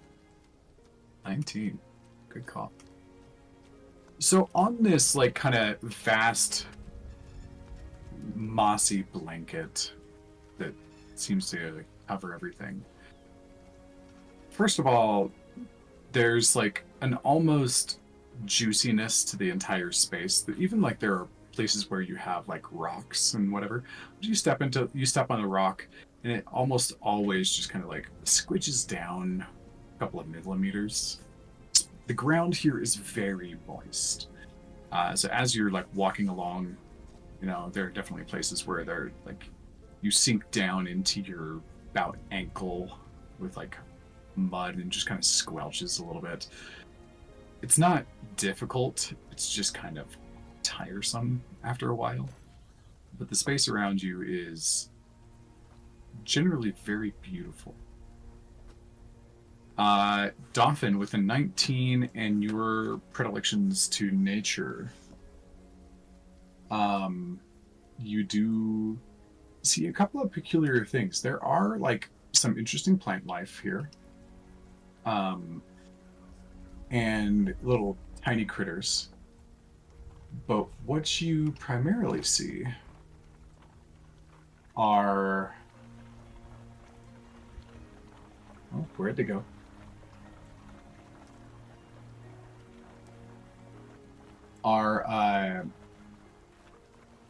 You start to see that there are little faces that pop up in moments when they think nobody's watching. It takes you kind of a day or so to kind of get used to the rhythm, but you see like a black mop of hair, very tiny, with like a little white mask with little black spots on it. They look adorable, and as soon as they notice that you see them, they tuck away. And you see them in between like tree branches. Sometimes they're like holding a couple of branches in front of their face. then you see them like on the branches snap back and they skitter away. Or sometimes you see them like peering over a rock. And then they pop down and they like tuck underneath the moss and move like a child moving under a blanket on a bed, just like creating this little bump that skitters around and then disappears.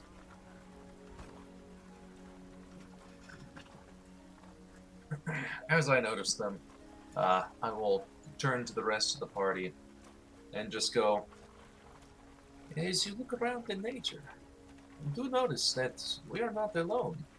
Even on this very simple path forward, we march down whatever road there might be. Nature is all around us, and it is watching. Is that supposed to make me feel better or worse when I go to take a shit?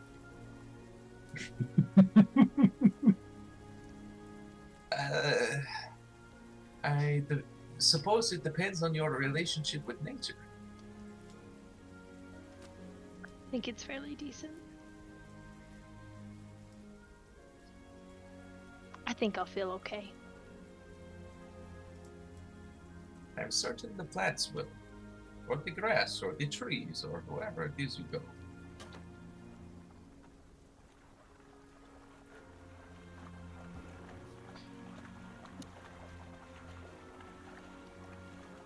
There we go. Finally found the image I was looking for. Is there a reason you're bringing this up? Wait, do you not see them? I guess I'll look around. Okay, Yaslin, give me a perception check. Are we, out of curiosity, taking the path that Dro took to get down here? Sheesh.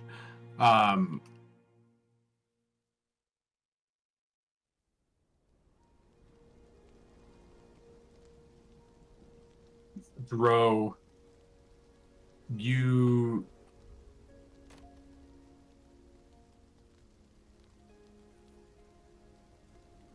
let's see here. I think it's more likely that you came by boat.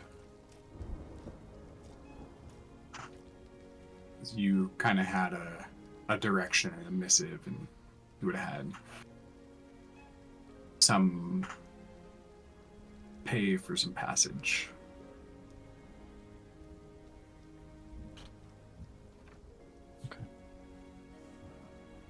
Could we take an airship at some point? Like,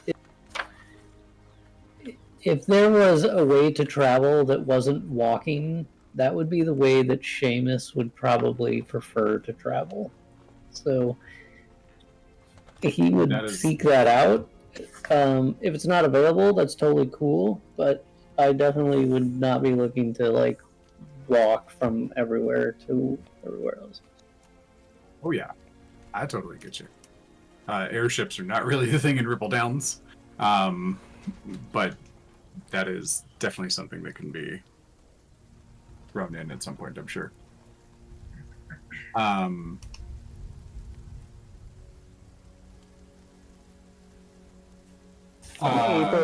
April 5th, you declared that airships existed in your world. They absolutely do. Yeah, they do. And I have He plans for came that. with receipts.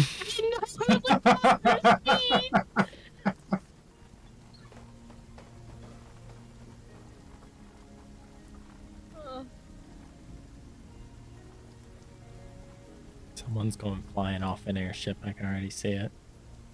It's not gonna be me because I don't know how to fly. So Or You the have one slow fall, right? Seamus does. does that okay? So if you have slow fall, then I most certainly could throw you. Hold on. I just don't know how you're going to get back. He said fall, not thrown. Oh, what do you mean? It's Yaslin's way of making you fall off a ship, okay? Oh god. Note to stealth. Stay away from Yaslin on a skyship. I'm trying to like create new scenes and stuff for you guys, and Foundry kicked my login out, so I got to cycle back in here real quick.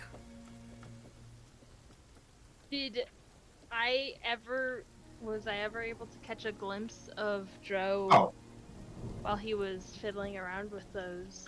That's what you were looking. were you looking at? Well, Well, I think you were looking for those little I things. was looking at these weird things because before that I wasn't paying attention to them at all. Yeah, like as soon as he mentions it, you look around, you're like, oh yeah, Yeah. there's little ditties around here. Huh, that's.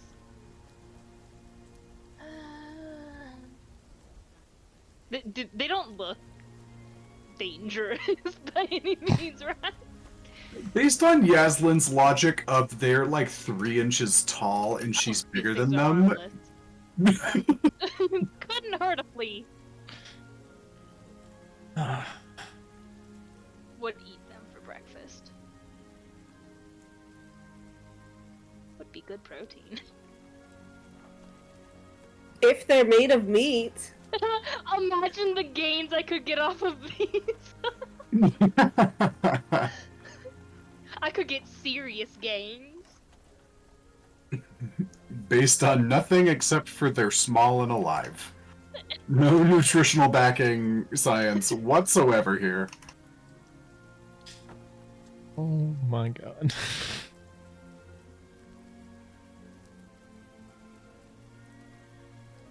Alright, come on now. Behave. The fact that you're still trying to figure out what Dro's carving. Listen, I'm curious.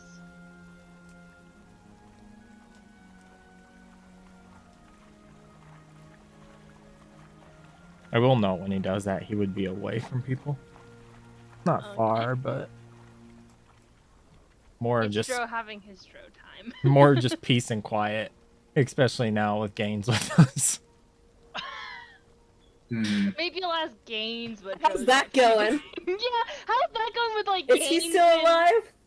He's so- Or has Margot killed him? Roll a mental constitution check. A Constitution saving throw. Let's do it. Yeah, constitution saving throw, for sure. Oh wow. That was almost a 3. Victor, 21. Can everybody see? Mhm. Ooh, this is pretty. Mm-hmm. There we go. I was trying to get this in here.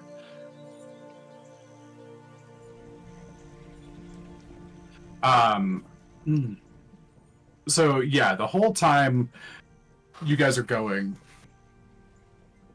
Dyer is like spouting off the cuff like nonsense half the time. He's telling things that like are obviously like tall tales, or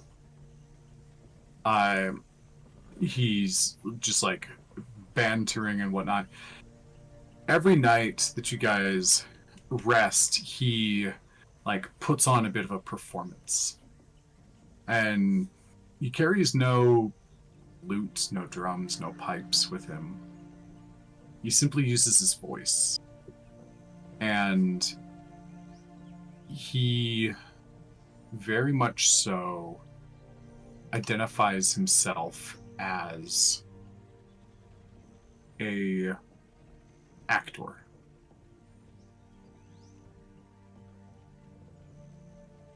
Let's see here.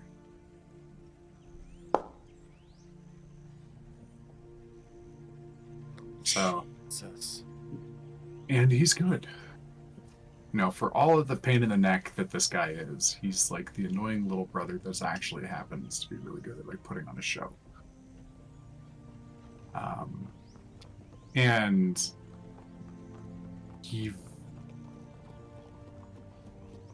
frequently like he's never mind. I'll save that for a little bit. But kind of on the, he puts on a show, kind of on the the third, or no, probably about the fifth night, talking about a war between two elemental, like, kingdoms of fire and ice, opposed in battle and brought together in union by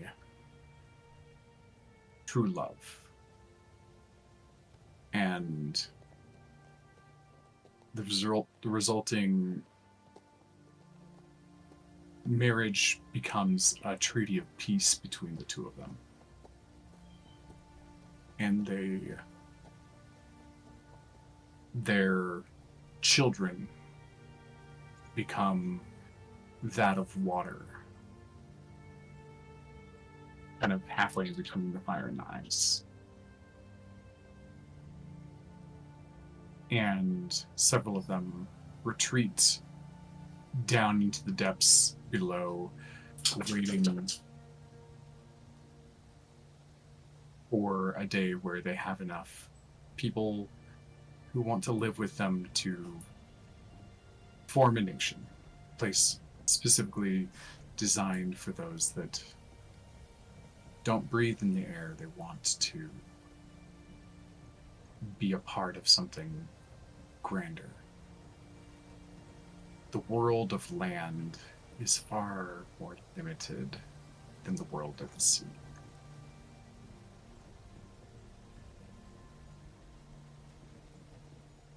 And very unceremoniously at the end of it. And that is it. Thank you very much.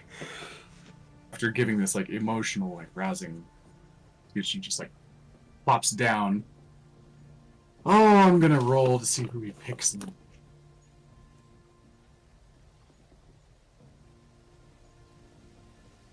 It's gonna pick on Dauphin tonight. God. Of course.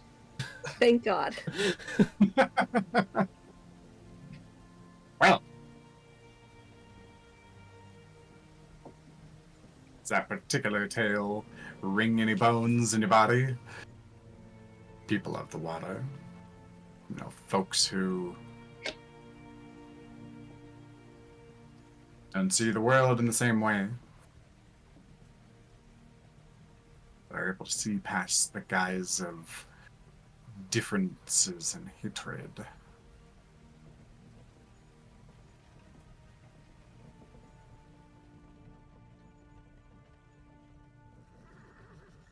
This does not mean much to me.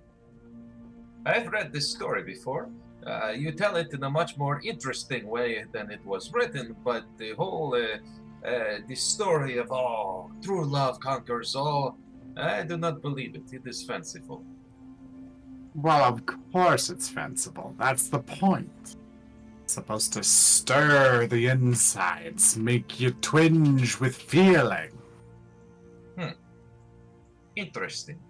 I find You myself have bored. no... You see him look utterly defeated.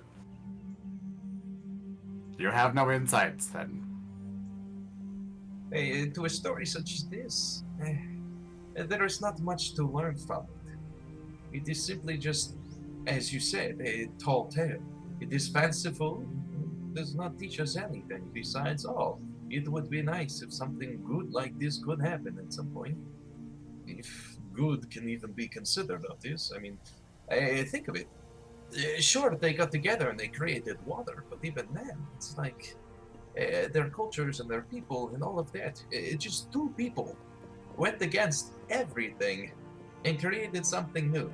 Sure, that's nice, but like, that does not happen very often in this world. Normally what happens is just boom, there. No, it is. It exists now.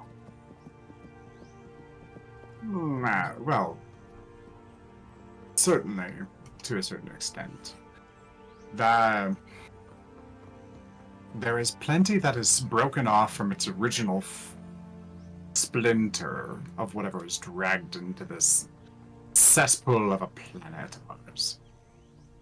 And there's plenty that has grown into its own entity beyond that as well.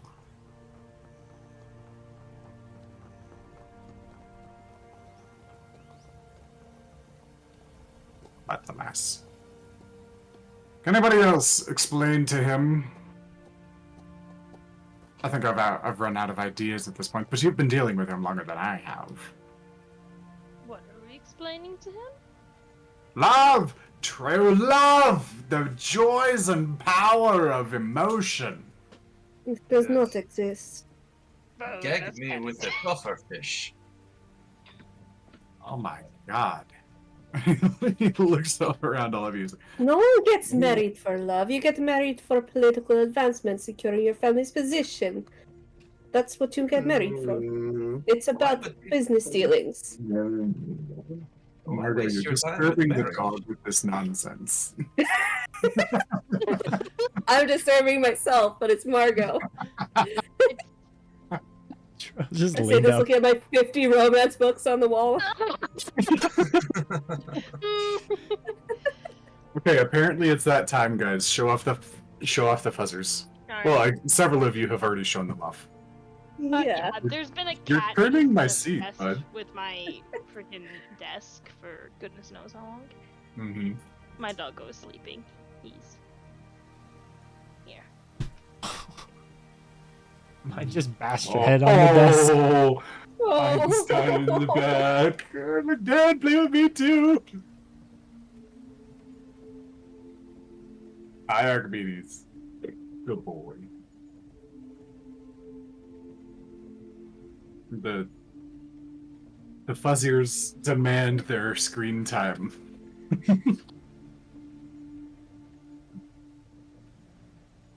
Oh. At two, Margot. At two. Why else would you?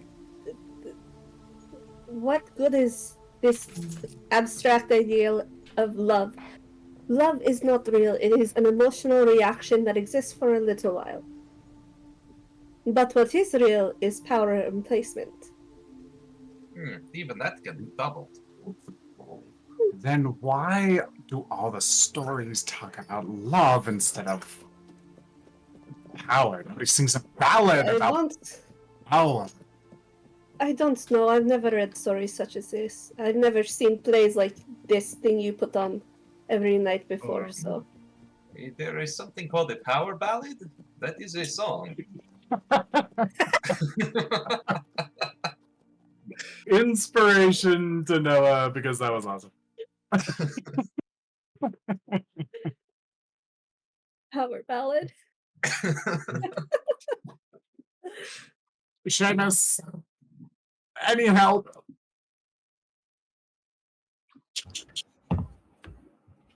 I mean, obviously, love exists for some people out there, and it's good to have passions and to follow those passions. Passions are weakness. Not necessarily. Are they? They're distractions, a lack of control over oneself, a lack of balance. Sounds like you've got a passion for control. Wouldn't say that.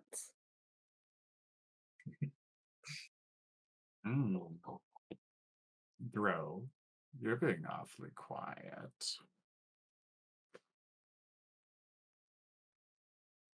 I don't know if I agree or disagree with anyone here. Oh, he's gonna insight check the hell out of you. Hey, then. But, like, Dro, what do you think of?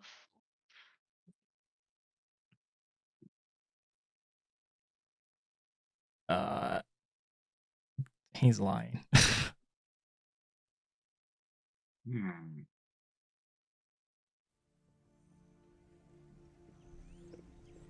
Well, Dro, you may be one of the only ones with a heart here. That is not true. I'm not talking about ones that you take from other people and put in your bag, Yaslin. Drew, that reminds me, can you pass me your bag for a minute? Listen, I've only taken a couple hearts. Questionably and hands it to Seamus. I Are don't you think they storing? count. Are you storing hearts in the bag? Seamus? Kind of looks in. Not technically. What did you put in the bag? Metaphorically? Just, you know, if we're out and there's an emergency and one of you is bleeding or something, I brought medical supplies, of course. I Oh. did not believe for a second. You. I'm I right. am a healer. You do not need medical supplies. You need only walk to me. Just as if you're in better form. Just staring at Seamus like you.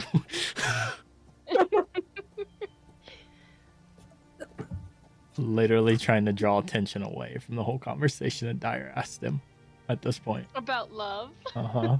In which he absolutely has not forgotten. Yeah, figured that. Well, I find all that disturbing. I should put that in the book somewhere. I don't. You're going to write a book? No. I do hope you don't include anything that would, I don't know, get me killed by my country. No, I'm not going to get you killed, Margot. I think And he I'm going to write it. I think he just have to write you out completely in order for that to happen. And Right, I'm out completely as well. Okay, come on now. anyways, Oh, I'm trying to build all of you a reputation here. One of great deeds and yada yada that'll get you invited to parties and I don't know what. ah! I've never Shit, been to a party. No, you didn't tell me there's a splash zone. I do not think most of us in this group would care about being invited to parties or this whole, oh, our names are known. We are famous people. I got interrupted by a jolt of liquid. Parties, information, power, influence, notoriety, leadership. The world needs people to show them something better. Well, doesn't need me to do that. I don't think I'm qualified. All of these things you have said, they do not matter to me. I like all of them. Don't put me in there. This is how we get rid of it. We break this poor man's soul. Or we jump him in the night. Take his blood and throw it in a bag. I like this. We're corrupting dolphin. Dro's gonna chime in. Building a reputation. For the good or for the bad?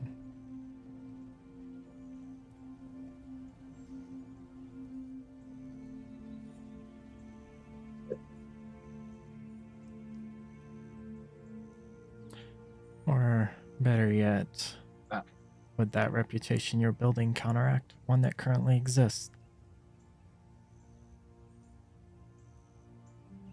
Are you talking to Dyer? Mm-hmm. Yeah, okay. As he's Sorry, 1 second. Dro's kind of sitting back away a little bit, like working on his carving, just like listening, but kind of not sitting with everybody like he normally would. To try to sitting within the shadows. Right. Bro just has darkness in the cat. Just seems It's just black. completely black. Like I can see. Margo it, just but pops I her can't sight and see stares that. at him.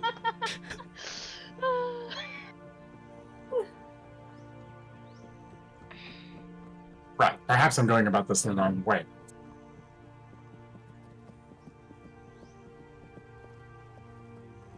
Why is it that you do what you do? Because someone must. Yeah, I'm with her on that one.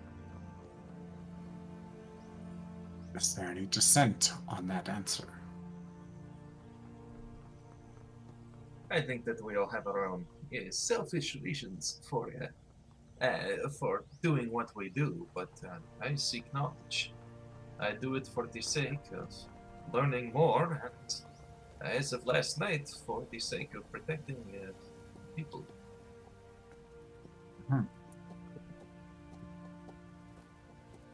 And why not leave the seeking of knowledge to someone else?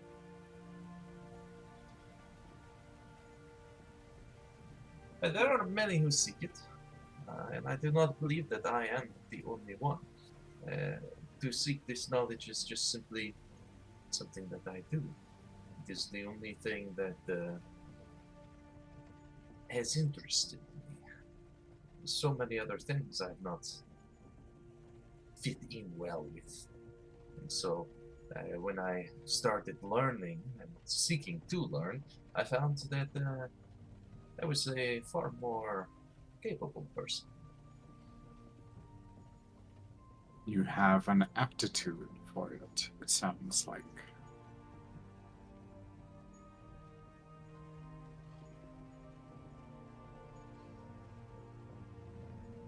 Yes,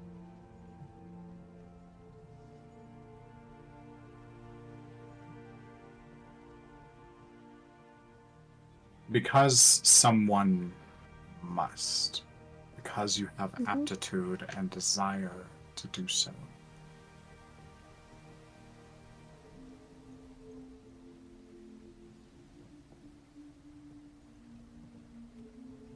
We are in, and he looks around the space around you.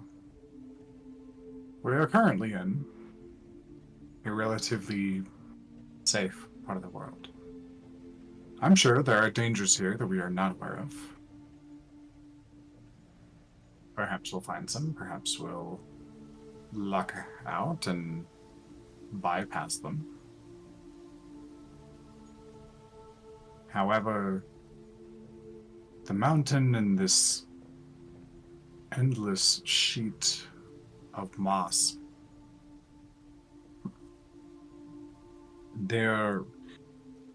the Kiran's influence creates a bit of a shelter nearby. The further away we get, the more weakened it will become, the more chaotic things will be.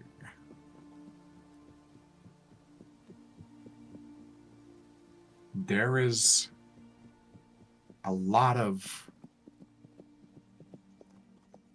there's a lot out there that lacks hope. Many people lack hope.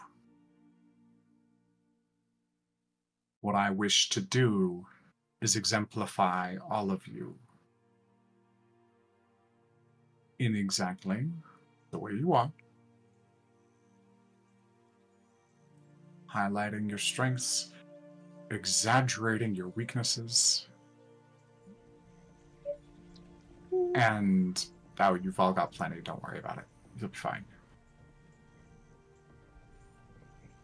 Because there's some child out there whose parents beat them when he wants to read.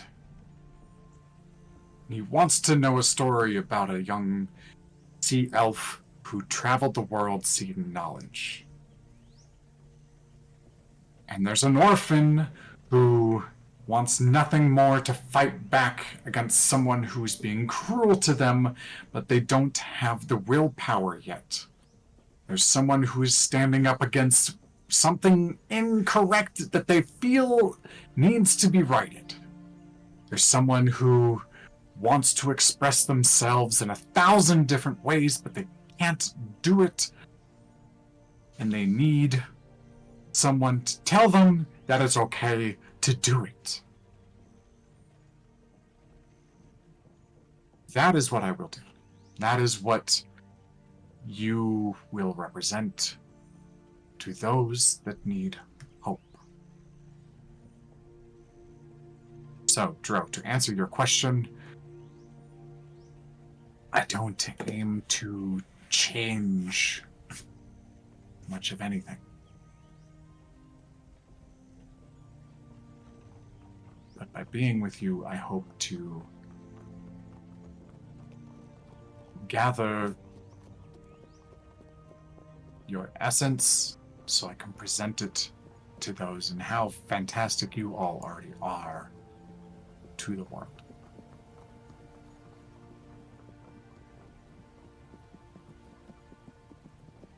So you will be telling lies and falsifications of us, based on half-truths of us, to inspire people to be better people? I did not need to read stories to become the person that I am. I do not consider myself to be a good person or a bad person, nor do I consider any of you to be good or bad people. But you are all impressive in your own ways, and I can only take a guess that the stories that you've read as children did not inspire you to become spies and heroes and going about this world trying to save lives. We do not need stories about us to be good people. And the world does not need false stories about people who once existed or still do exist to inspire them to do good or evil. This is stuff that they are able to learn in and of themselves.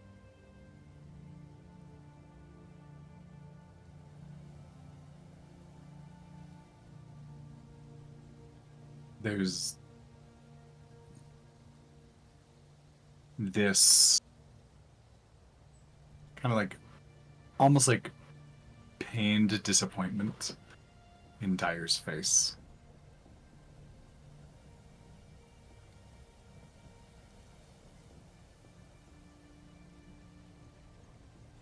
There's a part of me that wishes that was true. And in your case, you didn't need anybody to show you your way. You knew it and found it instinctually. Many don't have that luxury. Many have to scrape and survive with anything they can just to be mildly okay. So why write your stories with exaggerations of us, of our good and our bad qualities to inspire people? Why not just simply write the truth?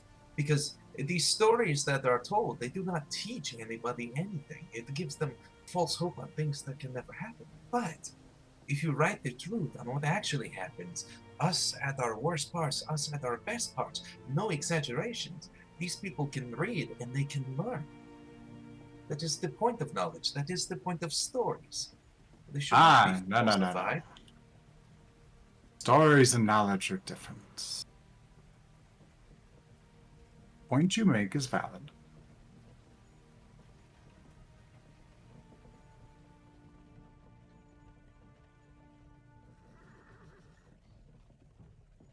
Artists use lies to tell the truth,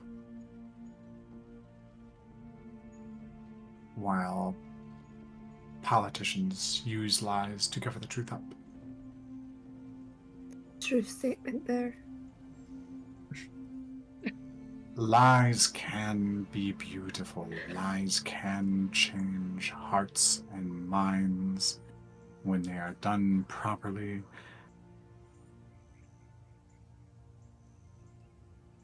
But that is the beautiful thing about art and stories, is that even if they don't work for you, Dauphin, can work for others. And how sure are you that all the records and knowledge you've gathered hasn't been fancified to some certain level? It all rushes through our filters of reality, and whoever the artist or the author or the researcher was that put it down on paper, their version of what came out of that experience was not exactly what happened. It had to pass through them and change a little bit in order to get there. But you've still been changed by those tomes, correct? And that is why you read the multiple accounts of the situation. You do not allow yourself to only take one reading from one person. Dolphin, do you really think someone like me is going to read 50 books of the same thing? I do not see why. And Dyer kicks his feet back and literally lands on his back on the moss with his feet in the air. You see, knowledge is something that should be pursued. And my goal is to make it freely available to everyone. knowledge untainted, unmolested by just facts or falsifications of how strong and powerful people were or how weak they are. Stories that are told are either for fun or you are meant to learn something from it. You can And with knowledge, it should be freely given to everyone. And so if you're going to be writing a story about any of us, it should be 100% true. I think what he's trying to state is that it cannot be. We Then all do have not our write own the story. biases. Then no story would ever be written. We all have our own biases, our own way of viewing the world, which shades and colors what we tell back. You can never tell the truth, not fully. We are incapable of it. I think that's the point he's getting at. Dyer's Partially. tail kind of like points at Margot. Thank you. But Dauphin, I will do the best I can to represent actual reality to the best of my ability. Which is great, I might add. Really, Insight really. check. Listen. I won't be offended at all if you decide to write like a little piece about me that I like completely beat a pink hippo. I And, won't like, be normal. offended at all if you decide to write me out of it. That's No. You have to include her. Is she the pink hippo? No. She's more of the sack of potatoes. Sometimes we gets carried around. Sometimes? also not a wholly inaccurate statement.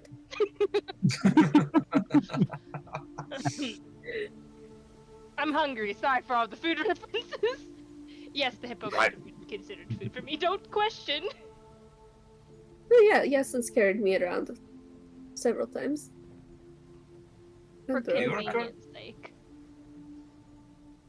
You're currently hungry. I always am. This does not surprise me. Here are 10 good berries. Oh my goodness. I'll take them. More lambus bread. One singular bite can fill up your entire stomach. Oh, really? I'll have 10 of them. I'll be full for 10 days according to this logic. Yeah. Yaslin has 8 stomachs. Little do we know.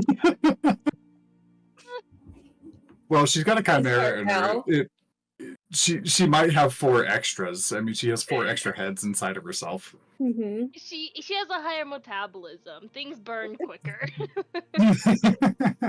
Someone's about to offend nature. What do you mean? Once that passes, I imagine there'll be a number of eyes on you.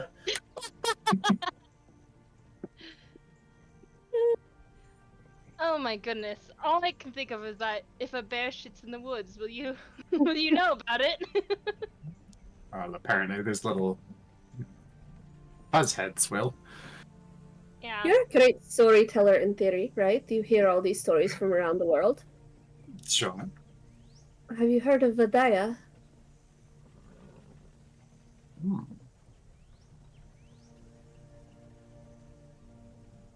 Can't say that I have, not that one. What is it? Have you, Margot? Yeah. I'm like, Like, you can't name You drop something. you just like dangled.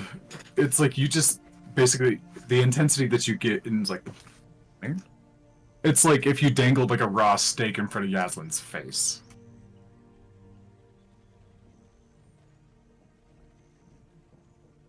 Look at my notes. I just remembered the name. Maybe I said it wrong. Did I say it wrong? It kind of cut out, so I didn't quite hear the words you said. Vadaya. Vadaya. I know Vadaya was a myth from my tribe. A Kalashar who was said to have abilities not unlike my own. And apparently had similar reactions to Bloodwell vials. Which would have been nice to know before I attempted to use one. But here we are. Interesting. patient 0, you're patient 1. That we know of. Loud sigh And in the this back. was a myth, but Don't sigh at me like that, Dro! this was thought to be a myth too. I had heard that. Did not really take it in until I was reminded of it.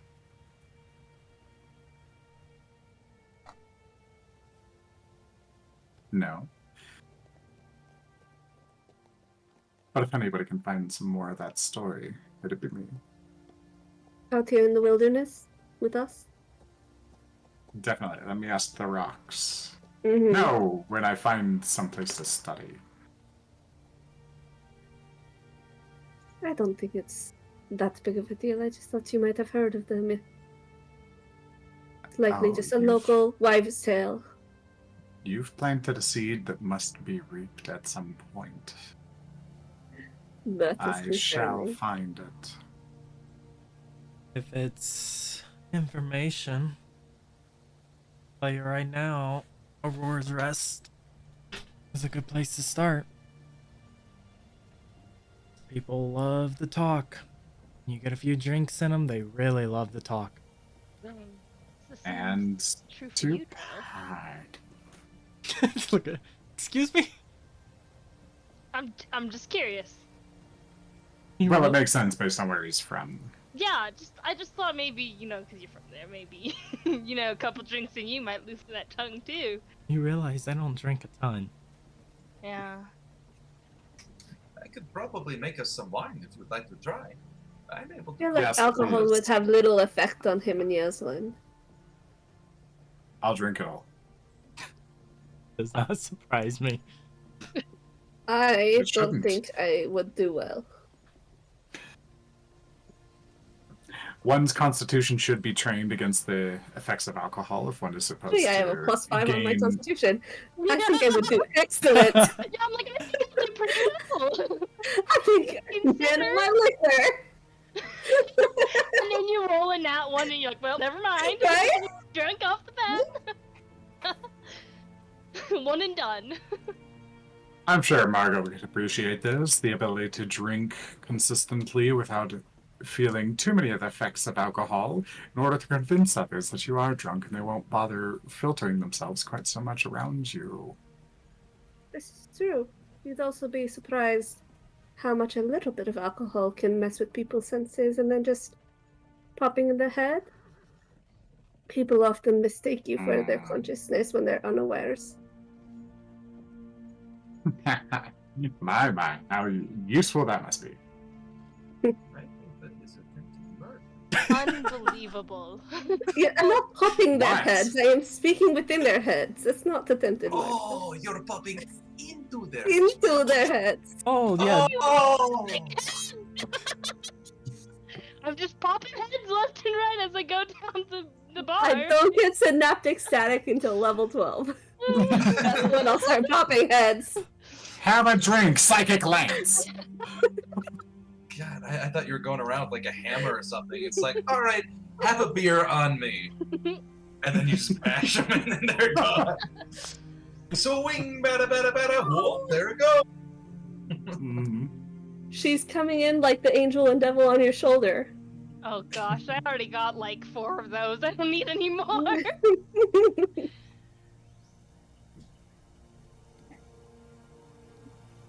Hey, Seamus. As this is going on, like, yet another insane conversation between these guys that kind of highlights the flavor of what this traveling situation has been. I imagine you're probably the most disconnected from the conversation. Yeah, a little bit probably. I'm strategizing what I want to do in Aurora's Rest before we go to the guild. I also have just been like practicing like invisibility while we've been on this trip. I imagine that like just occasionally I'll just kind of disappear from the group and then like reappear somewhere else, but with the group. But yeah, just kind of working on my craft. Okay, fair enough. In this particular instance, give me a perception check as you're just kind of like looking around the scenery.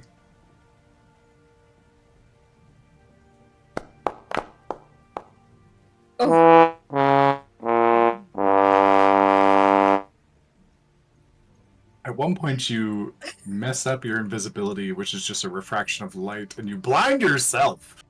Oh no. You don't see anything. Okay.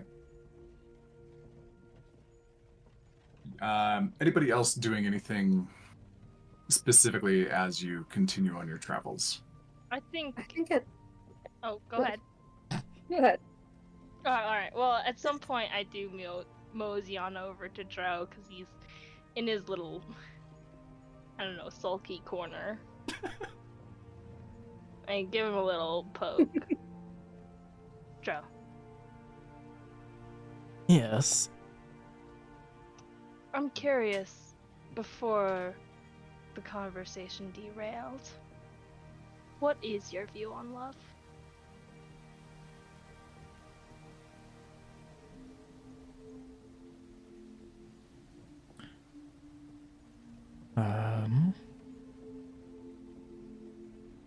Most of my life I didn't know what it was. Thought it was just a foreign term people threw around. Yeah, I heard it every day. That was loud in my ears. I hear rolling. I don't like it. It honestly was something I wasn't familiar with until I met someone. And honestly, I don't think I knew what it was. I don't think I knew what it was until the night that I left home. The night that I saw red. The story I told Dyer that you were there. The woman that I mentioned. I think she was the first person to show me what love actually was. So it's a tightrope to me.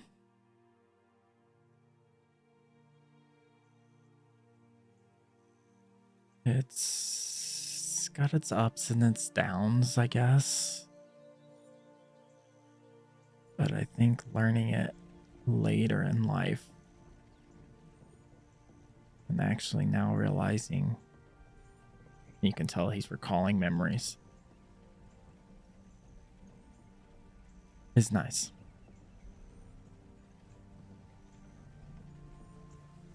But is very much a loaded gun.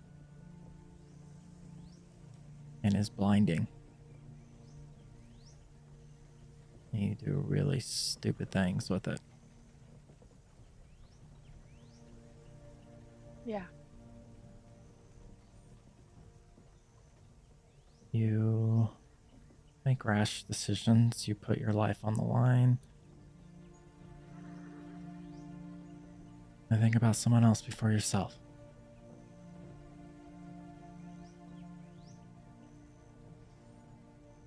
So when he kind of looks over at Margot, and Margot mentions it's not a thing, I don't think she's ever experienced it. True love, I guess. I'm not sure. I think love comes in many different forms. I think what she's doing, trying to stop her empire, could be its own form of love.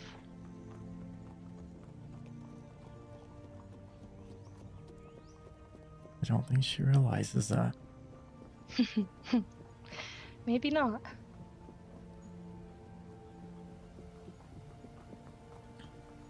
I think the fact that she's also In a way, avenging her brother. That's love.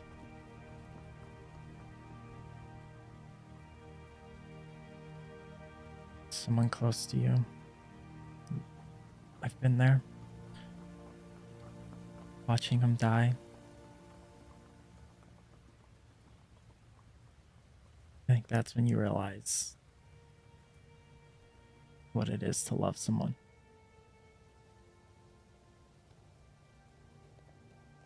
Seeing them at death's door or being taken away from you. And there's nothing you can do. I think that's still love. The care that you feel for somebody. And it's crazy to think that one day they were a complete stranger. You had no idea who they were. Or if you were just brought into the world knowing them, it's not instant. It's something that grows.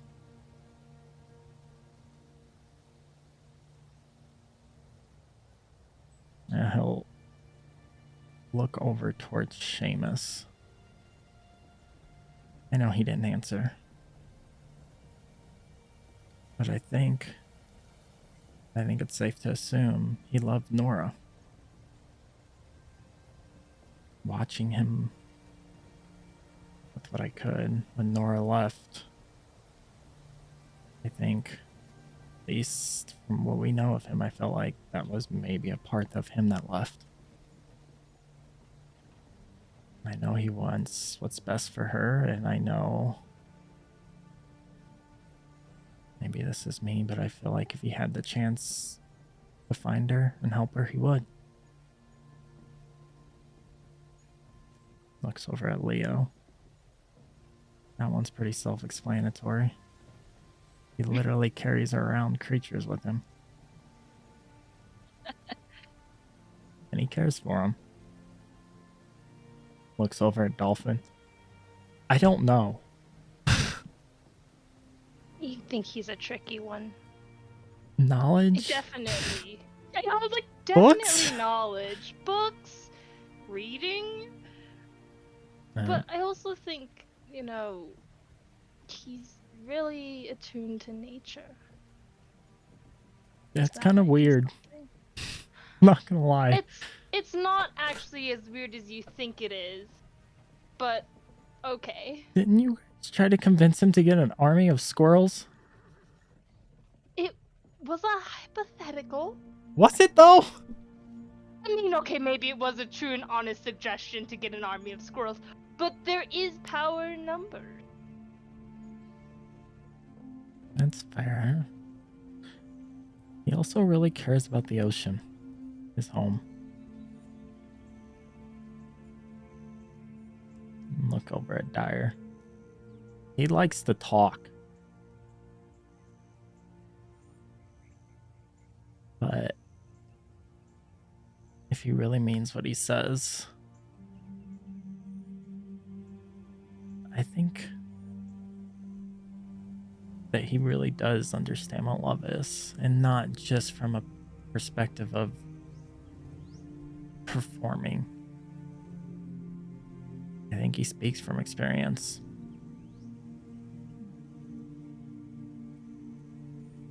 Then after Dro looks at everybody and looks back at Yaslin. What about you? What about? We went through everybody but you.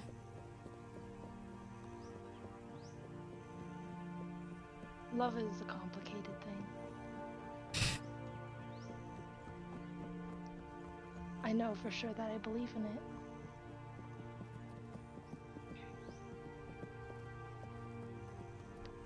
And I think that's really all I need to know.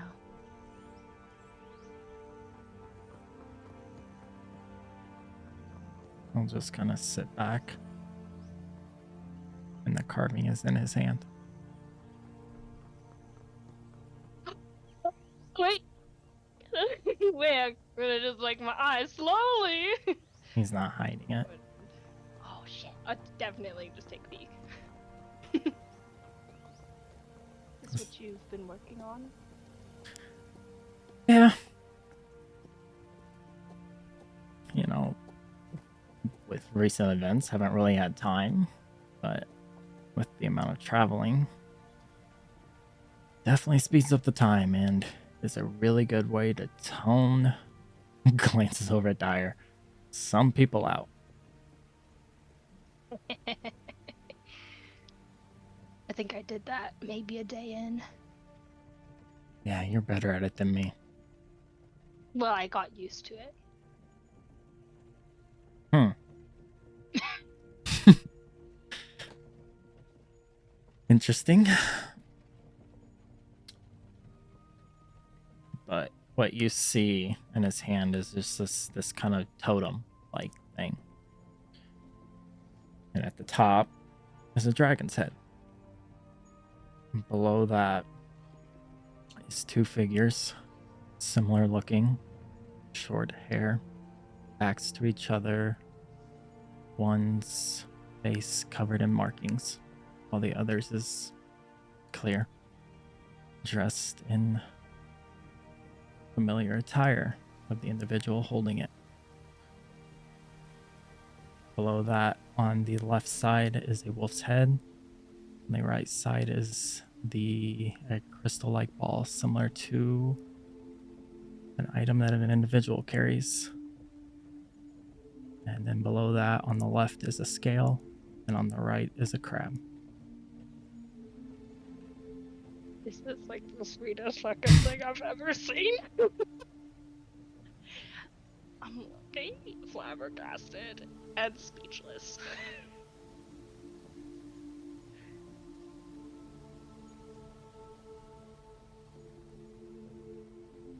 I didn't take you for such a touchy type. If you grew up with the past and the childhood I had, you think the same thing.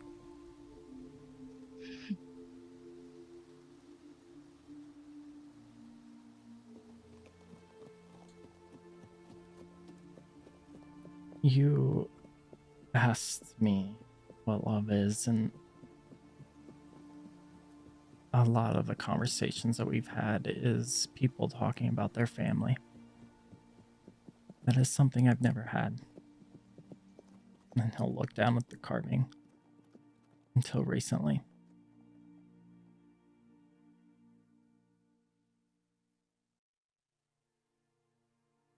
We've talked about why I've traveled, and I know I've been asked, especially in interrogation, why I travel. One being I was kind of forced out of Aurora's Rest. Okay. Another, I was giving a task to do in exchange for information of one question I've had my entire life. And that is, who are my parents?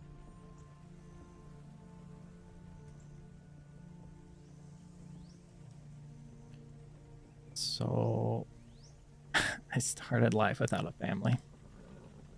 And the only home I knew, I was cast away. So it's a little concerning to go back.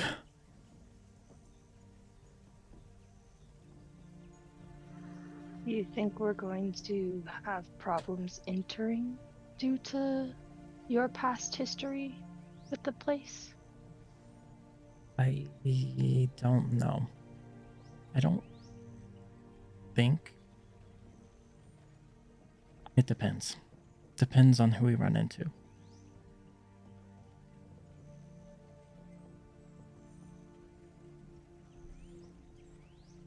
The night that I left is the same night that, and he'll pull the sword out, this was stained.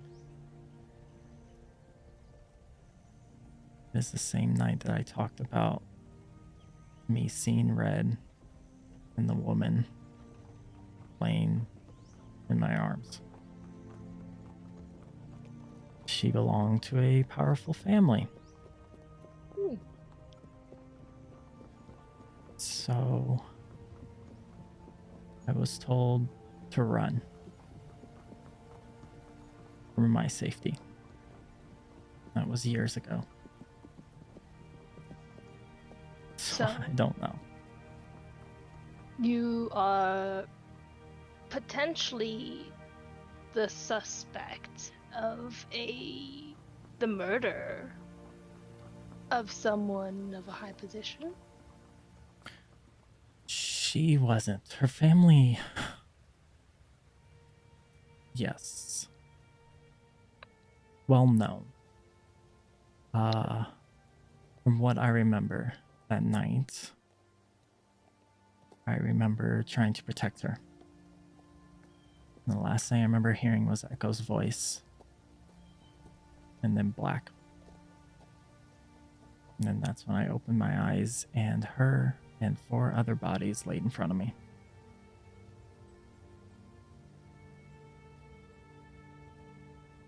So, at what point does that look good?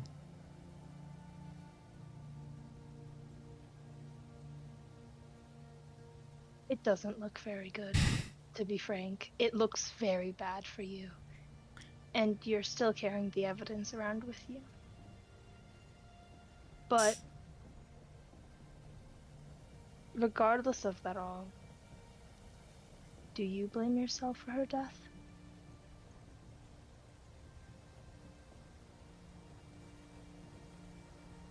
I blame myself for not being able to protect her.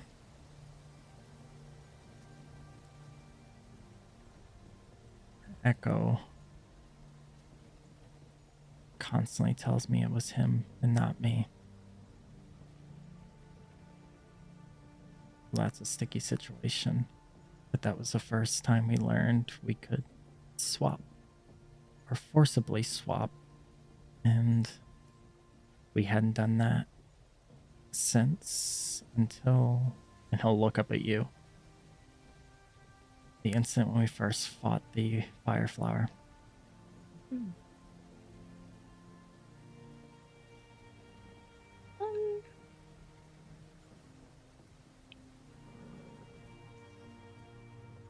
well, could potentially have been caused by extreme circumstances. That night could have certainly been similar. Probably was, considering the bodies. It also doesn't help that most of the time in the city I stuck to the shadows, and when I didn't, people didn't like me because I'm mixed blood.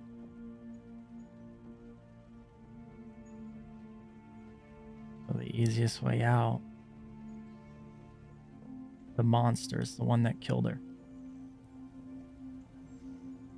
Even though the last thing I remember of the individuals that were robbing her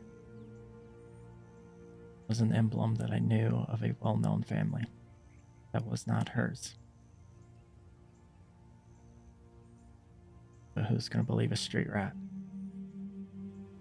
Not many people believe street rats.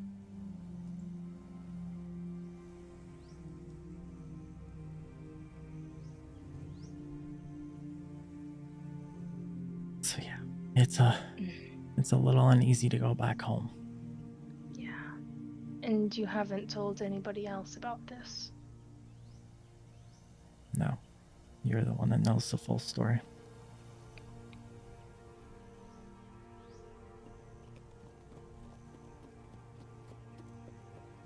Well, and Echo.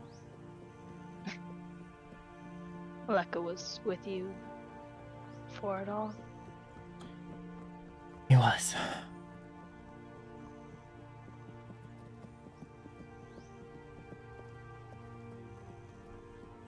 There may be one person in the city that is still on my side, but I don't know if he's Okay. still there or not. Okay. Would you know where to find this person if they were still in the city? Yeah? Oh, that's good. Okay. Well, I'm not really much of a plan person, Drow. I'm not No. going to lie to you. This all seems a little over my head. But I think to some degree the rest of the party should know. At least if they don't need to know the circumstance, but at least the situation that we might be walking into.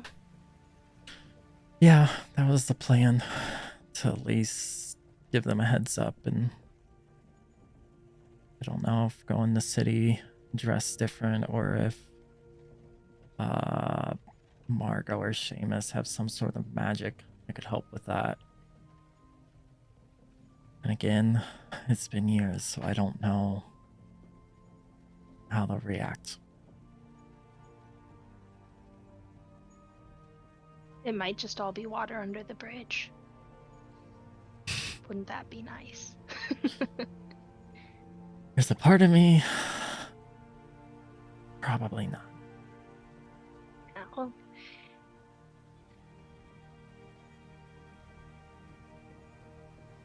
There's also a part of me that is scared to go back home. Not just for that reason, but when we were in Glider's library the first time, there was a book, a black book that for some reason pulled me. And there was an immense amount of just, I don't know how to describe it besides fear of opening it up and it containing the answers I was looking for. And that being who my parents are.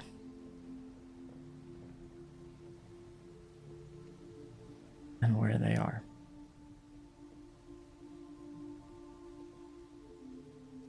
That's the reason I was told to travel. I told you I gather knowledge. And that's true. I gather knowledge for people back home. In exchange, they know the answer to my question. But I have to work for it. My concern is I get that answer. The other question comes up of if they are alive, why? Why did they leave?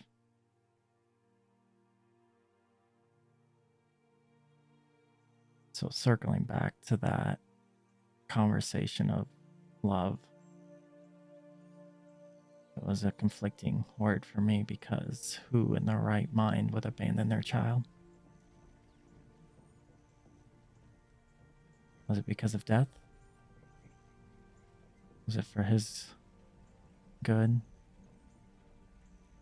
Or was it for selfish reason?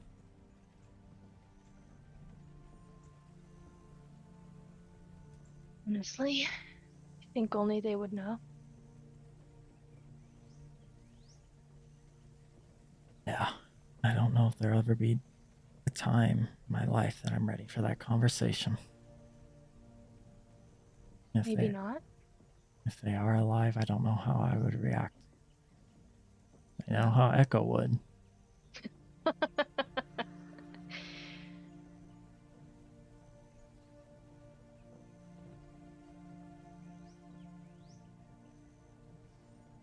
suppose.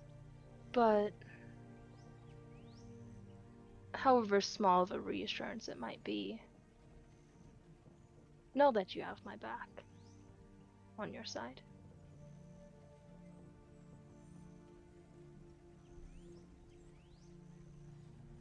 I'll just kind of relax a little bit. It means a lot. And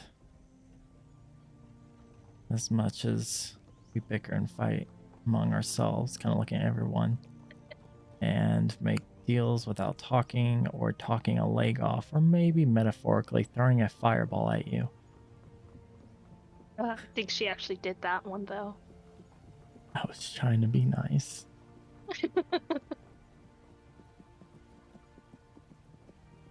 This group. This is what showed me what a family is like. And so, and he looks down at the statue. This is why I made this. To remind me.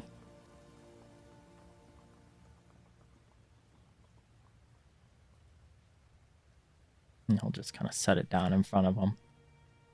I'm gonna look at it. So, the crab dolphin? Yes. Okay. And the circle thingy is Leo? The little crystal ball. Yeah. And he'll, if he can see Leo, he'll kind of point at it on his belt. The scale is. She looks. Gosh. I remember the crab, the scale, the orb. I think it was like you and Echo, the dragon, and then what was the last one that you had? A wolf's head.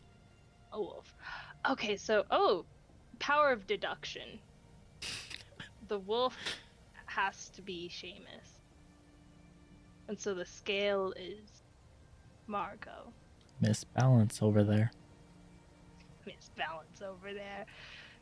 I was picturing dragon scales this whole time. I was confused. The correct scale. And so that's you and Echo. And that's me. Yeah, because do you think I was going to carve a dragon with ram horns? I mean, you could have carved 4 heads. Just kind of point. It's a small. I was like, I don't think there was enough room. This is fair. I think it's really well done. It is definitely a skill I picked up on the streets. A lot of alone time. I think that's the best place to pick up skills. Yeah. Hence my preference at times for being in the shadows. Most people, they'll kind of glance at Margot and Seamus, don't tend to look into the dark. Some do. Some, actually, a lot of people are afraid of it. I don't think so. It's more of a comfort. This is also the first place I met Echo, the first person I considered family. And I wasn't alone. But he is now. Because of a deal I made.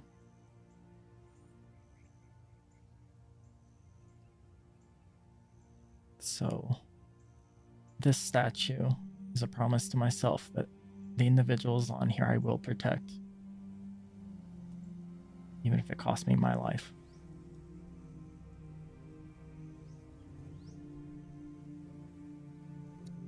And he's going to turn it to where Echo, he's looking at Echo's portion of the statue.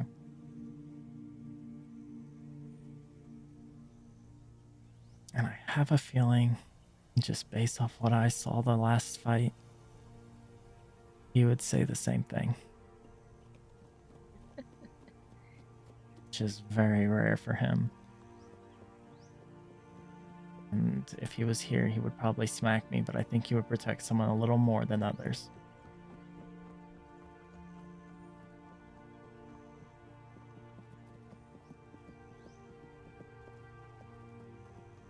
And you would notice he glances at Margot. That reminds me, Margot made a stupid deal with my god. God damn. Margot's making deals with everybody. Yeah, I was like, you go ahead. Let me clean it up again. Yeah, I was like, oh, I still gotta dredge up that one. Ugh. So you guys have some time for some solid conversation and understanding along the road. And as you're going through this space, a lot of you get used to these little critters and different little animals and whatnot. Sometimes you see like an archway of like an old ruined castle or something with like blue, fuzzy, like almost lemur type things hanging down from the archway, like looking upside down at you like a possum. Dolphin, there's a couple of them that kind of like just No, that's wave a at little you. Which Dolphin is totally enthused. Oh, Dolphin, Dro, Yaslin, everybody get, all three of you give me a perception check, please. boy, let's open my sheet again. Nah,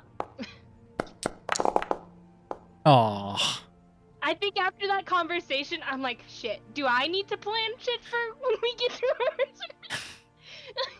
I'm so bad at making plans, though.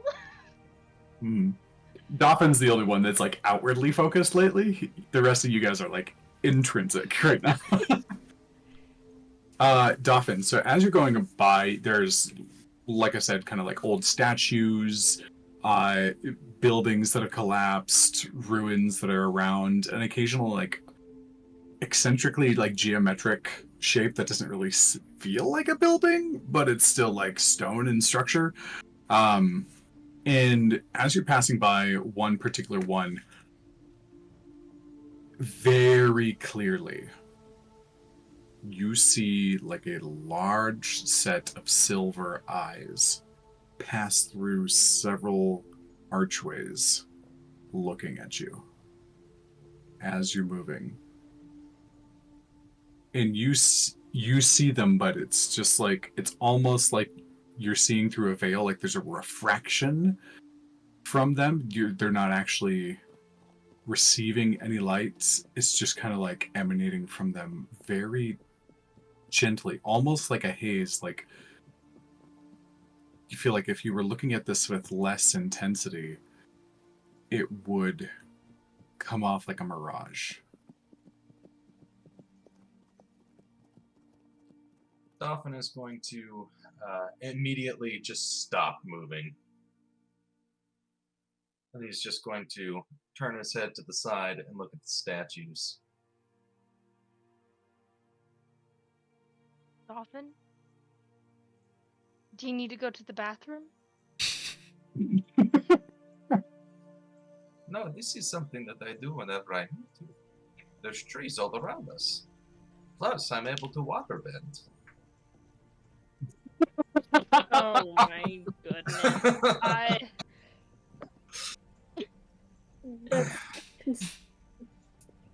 I think that's information I didn't need to know. Agreed. No, I am quite curious. When you see something that is very strange, how do you act? you inform the group. No, Yes. well, okay, yes. I but- say, hello, handsome, to the mirror. No. Yes, very That's not what we're talking- strange, indeed. Right, that's... I You meant might be more, considered yes. strange. What, me? Yes, when you see something strange, how would you react? Probably not the smartest decisions, but I'd probably investigate. Oh, okay. Then we would do very similar things. Well, I should let you all know that as we were walking, there were eyes that were watching us within these statues. eyes? For how Yes, long? Right? Oh, as we passed all of them. So for the past, like, I don't know, maybe a minute or two of walking? Divine sense. Eyes, my true sight is up.